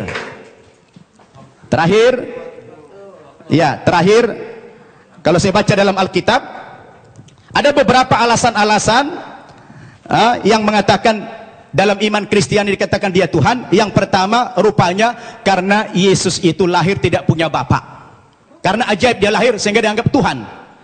Nah, kalau kita bicara logik, sebenarnya Nabi Adam itu lebih berhak menjadi Tuhan. Karena dia tidak punya bapak, tidak punya ibu. Yang kedua, dikatakan Nabi Isa atau Yesus itu pernah menghidupkan orang mati. Lalu dikatakan Tuhan. Tapi saya baca dalam 1 Raja-Raja pasal 17 ayat 20 sampai 22, rupanya bukan Yesus satu-satunya yang pernah menghidupkan orang mati. Ada nabi yang lain namanya Elia. Elia juga pernah menghidupkan orang mati. Lalu kenapa Elia tidak dipanggil Tuhan? Nah, ini menjadi pertanyaan yang menarik sekali. Sayang sudah dekat, saya sudah habis waktunya. Jadi terima kasih Bapak Ibu. Mudah-mudahan dialog kita terus berkembang. Wassalamualaikum warahmatullahi wabarakatuh. Waalaikumsalam warahmatullahi wabarakatuh. Bapak Ibu, inilah saatnya Bapak Ibu untuk bertanya. Assalamualaikum warahmatullahi wabarakatuh. Nama saya Winda dari BSD. Saya mau menanggapi masalah yang kita di Islam adalah kita diperintahkan juga dihimbau untuk berdebat seperti yang dikatakan bermusyawarah pada saya sering bermusyawarah dengan teman saya di Malang. Dia dia orang Kristiani, bergereja di Betani, dan dia mengaku sekolah pendeta. Saya sering berdialog dengan dia dan pernah saya mengatakan dalam kasus penghinaan Nabi Muhammad ini, akhir-akhir ini saya pernah bertanya kepada dia, apa pendapatmu jika agamamu dinodai? Kemudian dia menjawab, Kristen bukan agama. Nah, dari situ saya bertanya-tanya, kalau memang Kristen itu bukan agama, lalu Yesus yang diimani oleh orang Kristiani sebagai Tuhan itu sebagai apa? Sedangkan kalau di Islam kan sudah jelas bahwasanya Islam adalah dinullah, agama Allah, salah satunya agama Allah yang diridhoi Allah. Tapi kok dengan dia berbicara seperti itu, teman saya yang itu bagaimana menurut Bapak dari Kristiani ini? Gitu, makasih. Adalah Allah dan Allah itu adalah firman. Firman itu adalah roh. Jadi satu, tiga menjadi satu gitu. Jadi di sini dikatakan juga kalau saya nggak mau berdebat ya. Suami saya juga dulu Muslim. Suami saya Muslim selama 38 tahun pernikahan. Kami menjalani dengan sangat luar biasa. Dia Muslim, saya Kristen. Sampai satu saat sendiri, dia sendiri yang mau jadi Kristen. Tidak pernah saya suruh. Karena tidak ada paksaan kepada agama. Dan Kristen itu memang, Yesus itu adalah jalan keselamatan. Karena dia berkata, akulah jalan hidup dan kebenaran.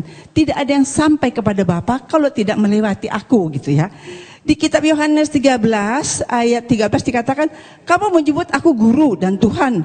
Dan katamu itu tepat, sebab memang akulah guru dan akulah Tuhan. Jadi di situ dia katakan juga dia guru dan dia Tuhan. Dia katakan nabi, dia katakan segala macam dia dikatakan. Bahkan dihina, dipukul, diludahi, tendang. Tapi apa dikatakan waktu di kayu salib?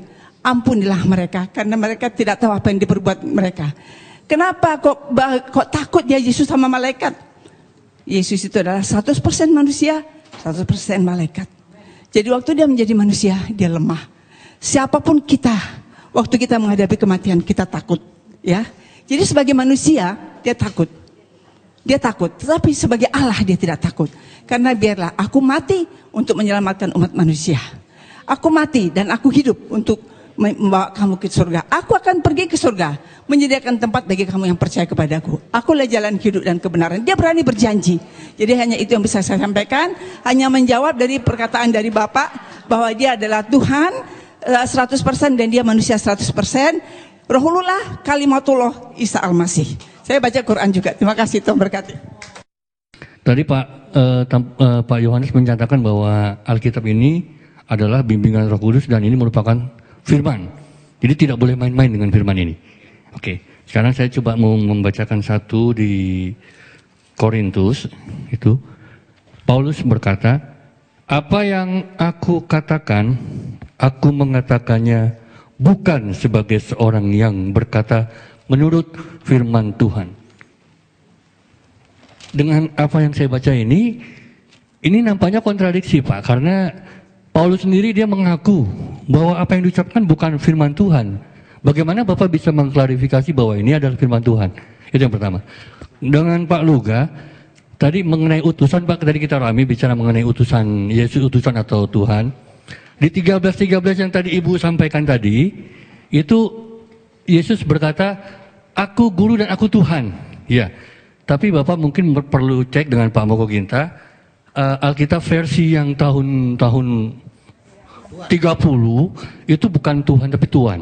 Ya, jadi penambahan kata H itu berdampak sangat luar biasa. Tuhan Wisaksono menjadi Tuhan Wisaksono.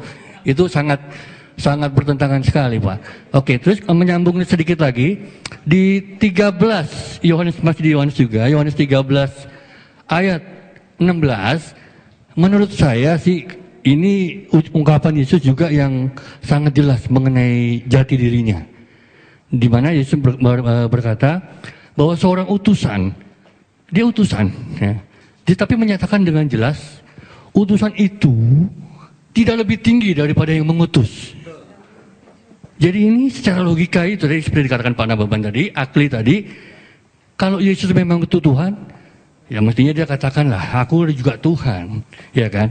Tapi dia bilang jangan jelas, seorang utusan tidak lebih tinggi daripada yang mengutus. Betul kan? Dan seorang hamba juga tidak lebih tinggi daripada yang menciptakan. Ya, terima kasih. Assalamualaikum warahmatullahi wabarakatuh. Assalamualaikum warahmatullahi wabarakatuh. Saya Mukti Ali, asal dari Sentul, Bogor. Tadi Pak Luga menjelaskan mengenai dari awal pernyataannya bahwa Yesus itu adalah Tuhan yang dahsyat, Tuhan yang hebat, Tuhan apa. Tapi tolong dijelaskan mengenai Matius 27:46. Itu peristiwa penyaliban ya. Dari jam 12 datang sebuah awan hingga kira-kira pukul 3 berteriaklah Yesus dengan suara yang nyaring. Eli Eli lama sabachthani. Tuhanku, Tuhanku, kenapa engkau tinggalkan aku? Lah, di sini kalau memang dia Tuhan yang dia panggil. Kemudian juga kok tidak sedahsyat yang Bapak sampaikan. Kemudian juga dalam tadi Bapak, mohon maaf Pak Yohanes, itu kan menyinggung masalah Lukas 4 ya. Lukas 24, mohon maaf, 24 yang 46-nya. Bahwa Mesias akan dibangkitkan pada hari ketiga di antara orang mati. Mestinya dilanjutkan. Dan ini sudah dijelaskan dalam kisah Raja-Raja, kemudian Mazmur dan Torah. Tapi demi Allah sampai saat ini saya tidak pernah menemukan Pak. Mungkin Bapak bisa menjelaskan di mana itu. Kalau Tuhan memang benar, dia Tuhan yang menjelaskan, tidak berdusta, mestinya ada Pak. Dalam Torah, Mazmur, kisah Raja-Raja, bahwa apa yang dinyatakan pada 46-nya itu, silakan dicek Lukas 24, 44 sampai 46. Itu dahsyat sekali, ayat-ayat misterius ini. Jadi ternyata tidak ada, mohon maaf kalau saya katakan kok berdosa gitu. Assalamualaikum warahmatullahi wabarakatuh. Nama saya Eri dari Tangerang. Ya, jadi tadi mengatakan bahwa Paulus bisa dipercaya karena mukjizatnya yang masih ada sampai sekarang. Yang terjadi pada pendeta-pendeta yang banyak menyembuhkan orang-orang. Namun ada satu permasalahan tadi di mana ada orang yang mengaku dibayar. Dan Pak Luga sendiri mengatakan tidak bisa kalau hanya satu orang saja. Kalau saya baca itu pendekatan untuk menutupi. Karena kalau kita ingin tahu, pendekatan kita mestinya menganggap itu fenomena gunung es yang tampak hanya sedikit saja, tapi yang di bawah sangat banyak. Itu yang sudah dibayar. Dan bagaimana yang terjadi pada yang terjadi di Kenya, saudari Esther Mwande oleh pendeta Michael Njoroge, ia mengungkapkan bahwa saya disuruh untuk pura-pura sakit dan sembuh karena dia tidak dibayar akhirnya. Nah, jadi di mana letak mukjizatnya itu? Demikian, terima kasih. Saya sudah membaca bukunya Pak Insan. Masalah dia bilang ayat-ayat Nabi itu, terus terang saya udah banget ayat itu. Dan saya udah tahu banget itu. Yesus tidak tahu hari kiamat, bagaimana dia Tuhan. Kok dia yang nggak tahu hari kiamat? Terus terang, saya udah tahu banget itu. Nah sekarang, saya sedang menunggu-nunggu, Tuhan kapan saya waktunya untuk menjelaskan ini? Saya pengen banget untuk menjelaskan ini. Dan waktunya adalah hari ini. Gitu loh. Jadi artinya terus terang, bukannya saya nggak ngerti, orang mengatakan, Yesus sendiri mengatakan tidak ada nabi ditolak di asalnya. Yesus mengaku dirinya nabi, ya kan? Saya ngerti banget ayat itu. Tapi satu hal ada yang tidak sanggup kalian pahami, karena firman Tuhan berkata bahwa Alkitab itu harus dimengerti dengan Roh Kudus. Daniel 1 ayat 20 dikatakan orang yang bisa mengerti firman Tuhan itu dikaruniai 10 kali lebih cerdas. Artinya membutuhkan hikmat Tuhan yang jauh lebih dahsyat. Bukan hanya sekedar firman Tuhan ditafsir sembarangan, tidak seperti itu.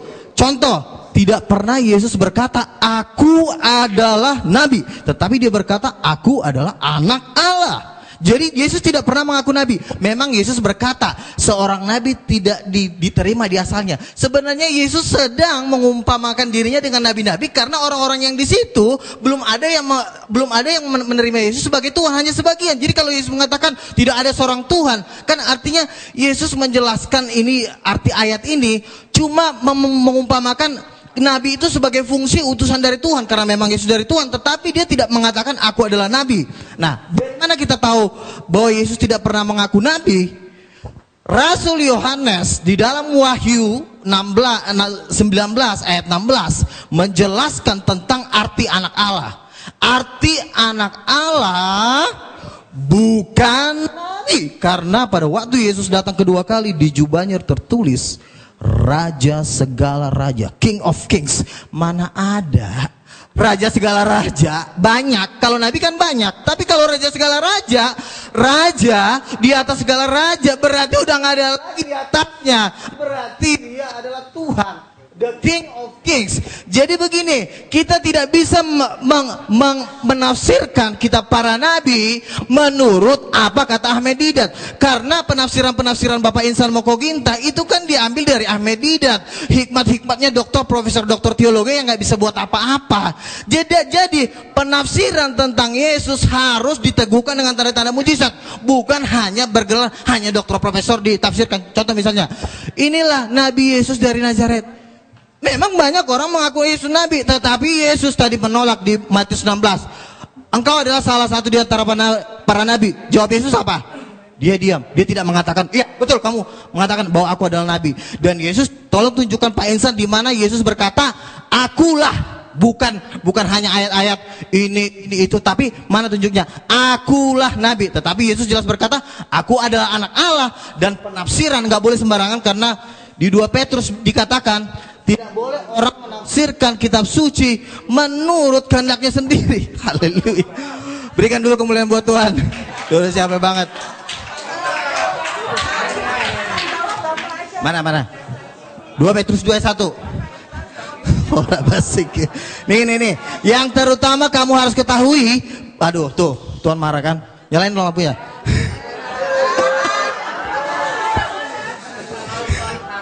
Makanya yang terutama harus kamu ketahui bahwa nubuat dalam kitab suci tidak boleh ditafsirkan seenaknya. Karena Yesus ditafsir langsung jadi nabi. Rasul nggak ada bilang Yesus nabi. Petrus sendiri berkata nih, saya baca nih. Petrus diurapi Roh Kudus, ya, dan diteguhkan dengan tanda-tanda mujizat. Makanya saya bilang, orang nggak boleh menafsirkan kitab suci kalau tidak diteguhkan dengan tanda-tanda mujizat, nggak boleh. Itu memang hukumnya. Makanya setiap orang yang menafsirkan firman Tuhan harus punya Roh Kudus. Saya punya Roh Kudus. Pak Insan kalau ditanya punya Roh Kudus, punya Roh Kudus nggak Pak? Nggak punya. Kenapa? Karena Yohanes 14 ayat 26, Roh Kudus hanya turun dalam nama Yesus. Nah, sekarang begini, Yesus tidak pernah mengaku nabi. Baik, tolong audien diam. Oke. Tolong audien diam. Udah. Saya dari tadi Moderator sebenarnya ya. menjawab pakai logika, tetapi Waktu karena habis. memang kalian belum memahami, jadi kalian bilang saya sosok berceramah. Enggak, kan saya bilang, oke, satu aja, tunjukin Bisa. ayatnya sama saya. Yesus berkata, akulah nabi, tunjukin. Baik, waktu habis. Akulah nabi, bukan penafsiran. Ini penafsiran. Aduh, akulah nabi. Tolong. Udah. Oke. Tolong. Baik, Oke, waktu habis. Terakhir ya. Baik. Tolong diam. Terakhir ya. Copy paste. Sudah Pak Insan, nanti Pak Insan. Pak Pada Insan. waktu Yesus datang yang kedua kali, di jubahnya tertulis bukan nabi Pak, tapi raja segala raja, bukan nabi. Masa di jubah Yesus tertulis nabi? Makanya Sudah. Wahyu Waktu Ibu 19, sudah habis. 16. Waktu Bapak sudah habis. Silakan. Sudah. 19 ayat 16. Nggak selesai. Nanti setelah acara. Setelah Makanya acara, gini, Bu. Nanti setelah acara. Tidak boleh Baik, waktu menafsir. sudah lewat Oke. 2 menit. Nanti malah rame. Yes. Baik, kita tepuk tangan kepada Bapak Ibu ya. Silakan langsung Bapak Yohanes Tambu Bolon. Tolong sekali lagi jangan bereaksi, jangan ditanggapi, jangan bicara, nggak habis. Nanti kalau mau berdebat ketambahan setelah acara ini. Sepakat ya? Sepakat. Baik, silakan kepada beliau Bapak Yohanes Tampu Bolon. Nanti saya moderator lagi di luar ya. Silakan. Ya, terima kasih. Ya, pertama-tama saya mengucap syukur kita masih mau berdialog, itu aja ya. Mencari kebenaran itu pertama kali. Biarlah Tuhan yang memberikan hikmat kepada kita, dan lebih daripada itu saya harus katakan bahwa termasuk pembicara tadi masih mengambil ayat-ayat yang melihat Yesus saat di dunia gitu loh. Karena perlu saudara ketahui, Yesus itu pernah ada di dunia, pernah naik ke surga, bahkan akan datang sebagai hakim raja. Itu Alkitab menulis itu. Banyak ayatnya karena waktunya sebenarnya saya tidak sempat membaca. Karena coba aja 15 menit. Waktu sekarang saya komentar 5 menit. Bagaimana saya cepat hanya ambil. Tapi tunggu. Tetapi apa yang saya sampaikan itu berdasarkan firman, Bu. Ya, Yesus sebagai Mesias ada ayatnya. Ya, ayatnya antara lain di sini Yohanes 14:6, Yohanes 8:24, Kisah Para Rasul 4:12. Ini beberapa ayat. Jadi bukan tidak ada ayatnya. Memang benar Alkitab juga menulis Yesus sebagai nabi. Tapi Alkitab juga menulis Yesus sebagai Mesias, bahkan sebagai raja loh. Coba teliti lebih dalam lagi. Jadi saran saya kepada pembicara dan umat, karena ada kewajiban harus mengetahui rahasia firman ini. Tapi jangan dikatakan sudah dicampuri. Kalau kita berprinsip negatif ya repot memang. Kami juga nanti kalau berprinsip Al-Quran sudah bercampur ya repot juga. Atau? Jadi jangan begitu. Kita harus yakin bahwa ini dituliskan oleh para nabi dan rasul. Rasul itu bukan rasul-rasul palsu, Pak. Bukan nabi palsu. Itu teruji. Ini iman kita itu harus ada yang seperti itu. Jadi jangan. Kalau seperti itu memang susah kita titik temunya. Kita harus hormati kitab suci. Namanya kitab suci. Itu saya menghormati Alkitab. Alkitab dan Al-Quran. Maka saya hormati. Cuman kita cari titik temunya di mana. Karena memang ini kompleks. Rumit. Sangat dalam. Kalau kita tidak penuh oleh Roh Allah, memang sangat sulit mengertinya Bapak Ibu sekalian. Jadi itulah saran saya. Bukti daripada kebenaran Alkitab tidak hanya tertulis, tapi nyata di dalam kehidupan umat Kristen. Umat Kristen sekarang ini walaupun masih banyak yang tercemar, saya harus katakan, tapi banyak yang masih baik. Benar di hadapan Tuhan. Oleh karena mereka benar dan taat, sesuai dengan kehendak kitab suci Tuhan, taat, sehingga mereka memperoleh karunia. Karunia-karunia banyak pada orang-orang yang Kristen yang taat. Bahkan jawatan itu ada di orang Kristen sekarang ini menurut penelitian, Bu. Ada nabi, ada rasul, ada di Alkitab. Dan Alkitab memang mengatakan harus ada itu. Itulah artinya Tuhan kita masih hidup. Roh Kudus masih ada. Jadi kalau misalnya Al-Quran tidak mengatakan tidak ada nabi, ya coba review lagi. Saya harus katakan review lagi. Karena apa? Tuhan itu adalah roh. Dia berfirman melalui nabi dan rasulnya. Apakah Tuhan kita mati tidak berfirman lagi sekarang? Ini pertanyaan saya kepada saudara-saudara. Saya ini orang bernubuat. Mendapat rahasia Tuhan melalui mimpi, penglihatan, firman rema, mujizat. Ini yang saya tuliskan ini. Rahasia gempa banjir itu di sini, Pak. Itu menyaksikan Yesus yang datang sebagai hakim raja. Ini kenyataan. Ada di Alkitab. Bahkan katanya tadi di Al-Quran ada. Belum saya baca memang. Ya puji Tuhan ada titik temunya. Nah, jadi di sini kita mari pencerahan. Satu poin lagi yang harus saya sampaikan. Dari berbagai pertanyaan tadi. Ya. Ada keunggulan daripada pengikut Kristen daripada saudara kita Islam. Menguasai ilmu pengetahuan dan teknologi. Karena apa? Karena Roh Kudus itu ada di dalam hati kita ini. Roh itu adalah roh Allah sendiri. Berkuasa dan dahsyat. Itu saudara sebab itu. Tapi kuncinya itu ketika kita percaya kepada Isa Al-Masih. Karena mengkuduskan kita. Karena kita ini sudah berdosa. Hanya Yesus telah datang mensucikan kita. Sehingga kita bisa seperti gambar Allah. Sifatnya Allah. Benar saudara-saudara. Saya menjadi saksi di sekarang ini. Kuasa dukun itu nggak pernah mampan kepada saya. Itu saudara-saudara. Bahkan saya menghancurkan kuasa iblis bisa. Oh bayangkan itu. Oh saya saksi itu. Banyak pengalaman saya. Nanti suatu saksi saya saksikan suatu saat. Habis ya. Puji Tuhan. Terima kasih. Kita tepuk tangan sekali lagi. Jangan sampai ada kuasa-kuasa iblis di sini, pasti akan lenyap. Baik, untuk yang ketiga 5 menit kepada beliau Pak Insan Mokoginta dipersilakan. Tolong jangan pulang dulu. Ya, baiklah. Mana-mana? Mic itu lebih bagus barangkali. Tes, ya. Ya. Tadi kita sudah mendengar bahwa kata Pak Luga Tambunan, mana ada dalilnya Yesus mengatakan dia Tuhan, Nabi. Ternyata ini semua empat Injil kan? Ini kata siapa ini? Kata siapa semua ini? Kata Yesus kan? Ini ucapan Yesus sendiri mengatakan bahwa dia itu seorang nabi. Jadi apa yang saya kutip ke sini itu copy paste, tidak ditambah, tidak dikurangin. Katanya saya menafsirkan sendiri. Ini kan saya ambil dari Alkitab, tidak ditambah, tidak dikurangi. Yang mengatakan Yesus sendiri bahwa dia itu hanya seorang nabi. Dan nabi itu pasti kan bukan Tuhan. Ayat harus ditafsir dengan ayat, tidak bisa. Jadi harus ada ayat penafsiran lagi. Makanya saya katakan Rasul Yohanes menafsirkan anak Allah itu raja segala raja.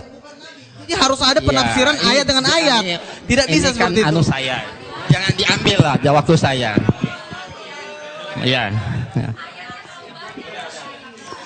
Jadi Yesus itu manusia dia nabi bukan Tuhan. Bahkan ada di sini ia bukan manusia. Sebab aku ini Allah dan bukan manusia.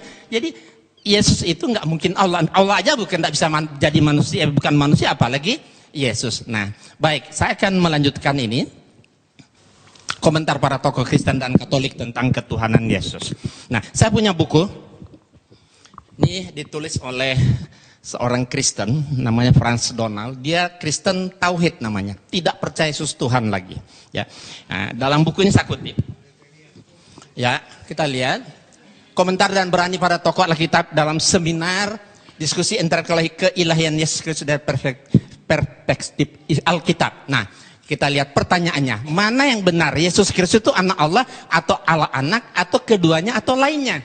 Nah, pendeta Dri ini Brotosudarmo, dia mengatakan Yesus adalah Yesus adalah anak Allah, bukan Allah anak. Nah ini saya tegaskan, di dalam Yesus kita dapat mengenal Allah.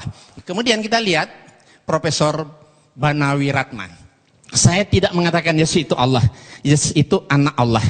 Dan dogma Yesus sebagai Allah adalah hasil rumusan Konsili Nisea tahun 325 Masehi. Konsili Nisea inilah yang menjadikan Yesus sebagai anak Allah. Beliau menegaskan pula bahwa konsili itu tidak alkitabiah. Nah, kesalahannya katanya dogma teologi dianggap bisa memberikan kesimpulan tentang Trinitas yang terjangkau, padahal tidak.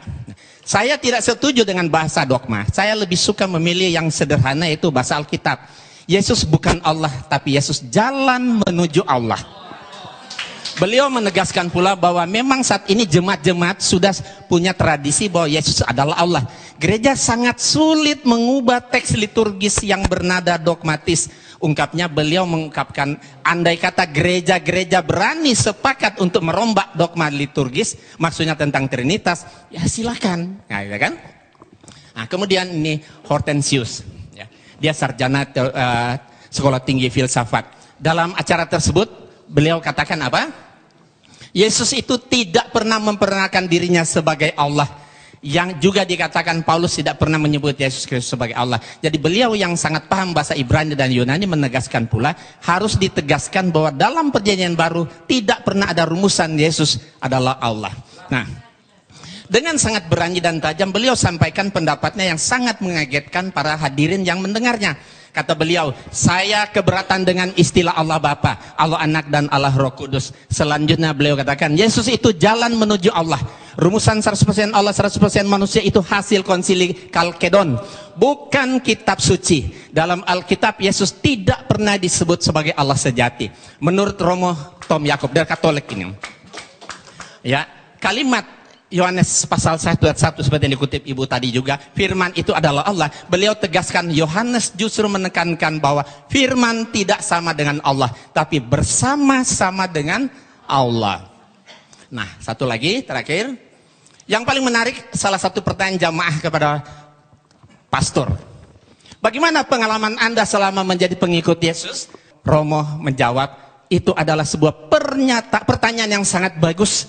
Dulu sebelum tahun 1974, kehidupan saya tidaklah baik. Dan saat itu sebelum tahun 74, saya yakin Yesus sungguh Allah dan sungguh manusia. Tetapi setelah tahun 74 sampai sekarang, saya tidak lagi berdoa kepada Yesus, tapi saya berdoa kepada Allahnya Yesus dengan dorongan Roh Kudus. Nah, saya lebih Kristiani sejak saya percaya Yesus bukan Allah daripada sebelumnya ketika saya percaya Yesus itu adalah Allah. Sedikit ya, sedikit ya. Dan ini terakhir sekali lagi, siapakah dari pertanyaan yang diajukan kepada pembicara, siapakah Yesus menurut Alkitab? Apakah dia Allah sejati atau bukan? Nah, 3 dari 4 narasumber Kristen itu mengatakan Yesus itu bukan Allah sejati. Allah adalah Bapa dan Yesus itu utusan Allah. Berarti Nabi kan? Yang menjadi jalan bagi manusia untuk menuju kepada Allah. Nah, rumusan Konsili Nisea tahun 35 mengatakan, ya, dogma Trinitas sudah waktunya ditinjau kembali atau dirombak atau bahkan ditinggalkan sama sekali. Gitu. Sedikit ya. Itu pendapat para pakar. Baik. Bukan 12 rasul. Nah, Anda mau hidup menurut kata pakar atau 12 rasul? Karena pakar-pakar ini nggak ada kuasa, nggak ada tanda-tanda mujizat. Baik, terima kasih. Nah, jadi kalau mau ikut percaya sama orang pemimpin, ikutilah para penginjil-penginjil dunia yang telah melakukan dan kesaksian mereka. Bukan kata ini, mereka ini juga kita nggak tahu siapa, kita percaya jangan-jangan mereka udah di neraka lagi. Terima kasih Pak Luka. Nanti ada waktunya dalam debat yang ketiga, Pak. Silakan yang terakhir kepada Ustaz Samsul Arifin Nababan. Waktu kita berikan 5 menit. Tolong diingat, bicara yang padat, rinci dan jelas, singkat. Kepada beliau dipersilakan. Terima kasih Bapak Ibu, sudah kupas tuntas semua jawaban-jawaban dari pembicara. Saya hanya ingin tegaskan kembali bahwa Pak Tambunan maupun Pak Tampu Bolon lebih banyak berbicara dalam dialog ini dengan mengembalikan kepada dogma saja. Semestinya kita dialog begini harus dialog konsep. Jadi kita semua kembali mengacu kepada nas. Dan kita semuanya pakai copy paste. Tapi Bapak berdua tadi selalu mengembalikan kepada dogma. Jadi atas bimbingan Roh Kudus. Dan tanpa diperinci apa itu Roh Kudus dan siapa itu Roh Kudus. Mengambang. Kalau tadi beliau berdua menjelaskan, terutama Pak Tambunan, tidak ada nas dalam Alkitab aku adalah nabi tapi anak Allah. Itu bisa dibaca dalam Matius pasal 3 ayat 16 sampai 17. Sesudah dibaptis, Yesus segera keluar dari air, dan pada waktu itu juga langit terbuka dan ia melihat Roh Allah seperti burung merpati turun ke atasnya. Lalu terdengarlah suara dari sorga yang mengatakan, inilah anakku yang kukasihi, kepadanya lah aku berkenan. 1. Kemudian dalam Injil Lukas pasal 4 ayat 41, dari banyak orang keluar juga setan-setan sambil berteriak, engkau adalah anak Allah. Lalu ia dengan keras melarang mereka dan tidak memperbolehkan mereka berbicara karena mereka tahu bahwa ia adalah Mesias. Begini, kalau memang kata anak Allah itu indikatornya bahwa Yesus adalah Tuhan, mestinya orang Kristen harus konsisten. Ada terlalu banyak yang menjadi Tuhan di dunia ini. Kenapa? Karena ternyata yang dikatakan istilah anak Allah itu bukan cuma Yesus. Coba dibaca dalam kitab Matius pasal 5 ayat 9, Injil Matius pasal 5:9, dikatakan di sini, berbahagialah orang yang membawa damai, karena mereka akan disebut anak-anak Allah. Nah, berarti siapa yang membawa perdamaian di dunia ini semua anak Allah. Berarti anak Allah itu bukan cuma Yesus. Kalau begitu yang membawa damai Tuhan semua jadinya. Nah, jadi ini perlu dipahami. Maka dalam Islam, kata anak Allah itu bukan Tuhan tapi hamba. Abduhu wa rasuluh, hamba dan utusannya. Jadi malah membingungkan kalau dikatakan Yesus itu anak Allah lalu dipresentasikan sebagai Tuhan. Berarti bagaimana dengan dalil ini Injil Matius tadi? Semua orang yang mendamaikan di dunia ini akan dipanggil sebagai anak-anak Allah. Berarti Tuhan juga dong. Nah, ini secara logik dan berdasarkan nas. Nah, oleh karena itulah sebetulnya boleh dikomentari, silakan. Gini, ini ayat ini sering banget saya dengar ya. Jadi begini loh, bedanya seperti ini. Lihat, perhatikan, jangan ketawa dulu. Anak-anak Allah, Yohanes 1:12, barang siapa percaya kepada dia akan diberikan kuasa supaya sebagai menjadi anak-anak Allah. Beda dengan Mesias, anak Allah. Apa bedanya? Karena semua nabi-nabi itu dipenuhi Roh Kudus disebut juga anak-anak Allah. Tetapi bedanya apa? Mesias itu sudah dijanjikan dari zaman dulu. Nabi-nabi menjanjikan Mesias. Akan datang Mesias. Nabi satu ngomong nanti akan datang Mesias. Nabi satu ngomong sampai Nabi Yesaya, sampai Nabi terakhir nanti akan datang Mesias. Kira banyak di Yesaya nabi-nabi itu menubuatkan. Kalian kalau saya ngomong jangan teriak-teriak dulu, ntar kalian nggak ngerti gitu loh. Gini, lihat, nabi-nabi menubuatkan tentang kedatangan Mesias. Itu ada di perjanjian lama. Nah, nabi-nabi ini pada waktu Yesus tadi yang saya pertama kali mengatakan, di situ dikatakan Mesias anak Allah, bukan hanya anak-anak Allah. Bedanya apa? Nah, untuk menafsirkan Mesias anak Allah ini, yang menafsirkan bukan dokter, bukan profesor, tapi rasul, 12 rasul. Makanya 12 rasul menafsirkan Mesias anak Allah dalam Wahyu 19 ayat 16, bahwa Mesias anak Allah penafsirannya adalah raja, segala raja, bukan nabi. Jadi kalian jangan sembarang menafsirkan kitab suci. Mesias anak Allah dengan anak Allah beda banget. gitu loh. Jadi perbedaan ini kalian harus pahami, karena perbedaan ini efeknya lautan api dan belerang gitu loh. Jadi Mesias anak Allah dan anak-anak beda. Itu yang saya pahami dan yang saya pelajari selama ini, karena saya udah tahu jawaban pertanyaan kalian pasti itu. Iya. Gitu loh. Jadi itu Baik, gantian. Saya belum selesai tadi. Itu sanggahan dari beliau. Kita jadi bingung nih. Kenapa bingung? Kita kan membaca Alkitab ini justru kita menghindari tafsir. Ini textbook kita nih, copy paste. Kalau memang tulisan-tulisan kami yang mengambil dari Alkitab ini dianggap salah, padahal ini adalah textbook kami menulis di sini. Terus apalagi yang dipakai sebagai hujah, sebagai jangan baca argumen. satu ayat aja Pak. Makanya Satu. baca Jadi juga gini, kitab Wahyu. Jangan cuma baca. Saya mau kembali kepada teks lagi. Di antara indikasi juga Yesus bukan Tuhan, saya baca dalam Injil Markus pasal 13 ayat 31 sampai 32. Dikatakan dalam ayat ini, Yesus tidak tahu kapan kiamat itu terjadi. Masa ada Tuhan tidak tahu kiamat kapan terjadi? Nah, ini menjadi pertanyaan yang menarik sebetulnya. Jadi ini tanpa tafsir, ini bukan tafsir. Jadi ini bukan tafsir, kami nggak berhak menafsirkan. Makanya kami hanya textbook saja. Kembali kepada copy paste ini. Nah, terkecuali kalau bapak-bapak tidak lagi mengakui Alkitab ini, lain soal. Jadi kalau mau dibantah, sebetulnya jangan dibantah kami, dibantah saja itu Alkitab. Karena kami hanya menyadur saja. Iya, demikian. Terima kasih. Makanya Pak, kesimpulan dari seluruh Injil itu ada di kitab Wahyu. Jangan kalian baca cuma kitab Injil doang. Tapi kitab Wahyu kalian baca, itu kesimpulan dari seluruh Injil itu ada di kitab Wahyu. Jadi kalau mau kalian, ntar lupa.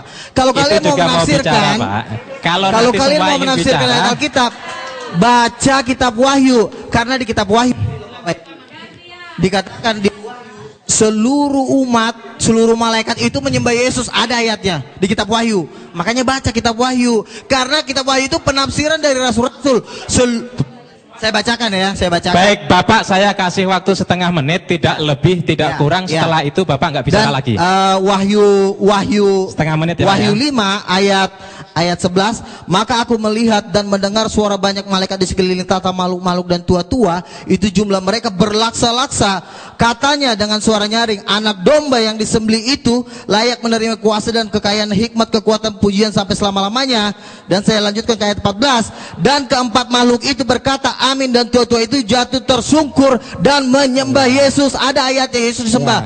Kalian kan berkata, mana ayatnya Yesus sembahlah aku? Ini ayatnya bacaan terbaik. Sudah setengah menit. Terima kasih. Pak Insan setengah menit. Ya, sebenarnya kitab Wahyu yang menjadi rujukan beliau itu, udah. Wahyu kepada Yohanes itu mimpi. Bukan wahyu. Mimpi Yohanes di Pulau Patmos. Itu kan kata Bapak. Jadi mimpi panjang. Sudah, Pak. Ya. Sebentar. Mimpi panjang berseri ya. Makanya kitab Wahyu merupakan salah satu kitab yang paling sulit sekali ditafsirkan. Di situ rasul terkasih loh. Paling sulit ditafsirkan karena ini cuma mimpi. Nah, zaman dulu ditulis mimpi, kemudian dirubah lagi kenyataan. Sekarang dirubah lagi menjadi wahyu supaya keren, biar keren kelihatan. Sudah. Diganti cukup wahyu. Baik Pak Insan, cukup. Kita tutup karena bukan mencari kemenangan dan bukan mencari kekalahan. Masing-masing berdakwah kepada yang lain. Silakan yang umat Islam itu tadi dengarkan, renungkan terhadap Bapak Luga Tambunan dengan Pak Yohanes Tampu Bolon. Yang Nasrani silahkan renungkan. Terima kasih kepada Ketua Panitia yang menyelenggarakan acara ini, cukup sukses Pak Ketua. Kemudian kepada para pembicara, Ustadz Samsul Arifin Nababan, Bapak Insan Moko Ginta, Bapak Luga Tambunan yang saya suka semangatnya ini, masih muda. Kemudian Bapak Yohanes Tampu Bolon yang lebih bijak, santai, tenang, dan juga semua audien yang hadir di sini, semoga seluruhnya mendapatkan hidayah dari Allah Subhanahu wa taala. Terima kasih dari kami. Billahi taufik wal hidayah. Assalamualaikum warahmatullahi wabarakatuh.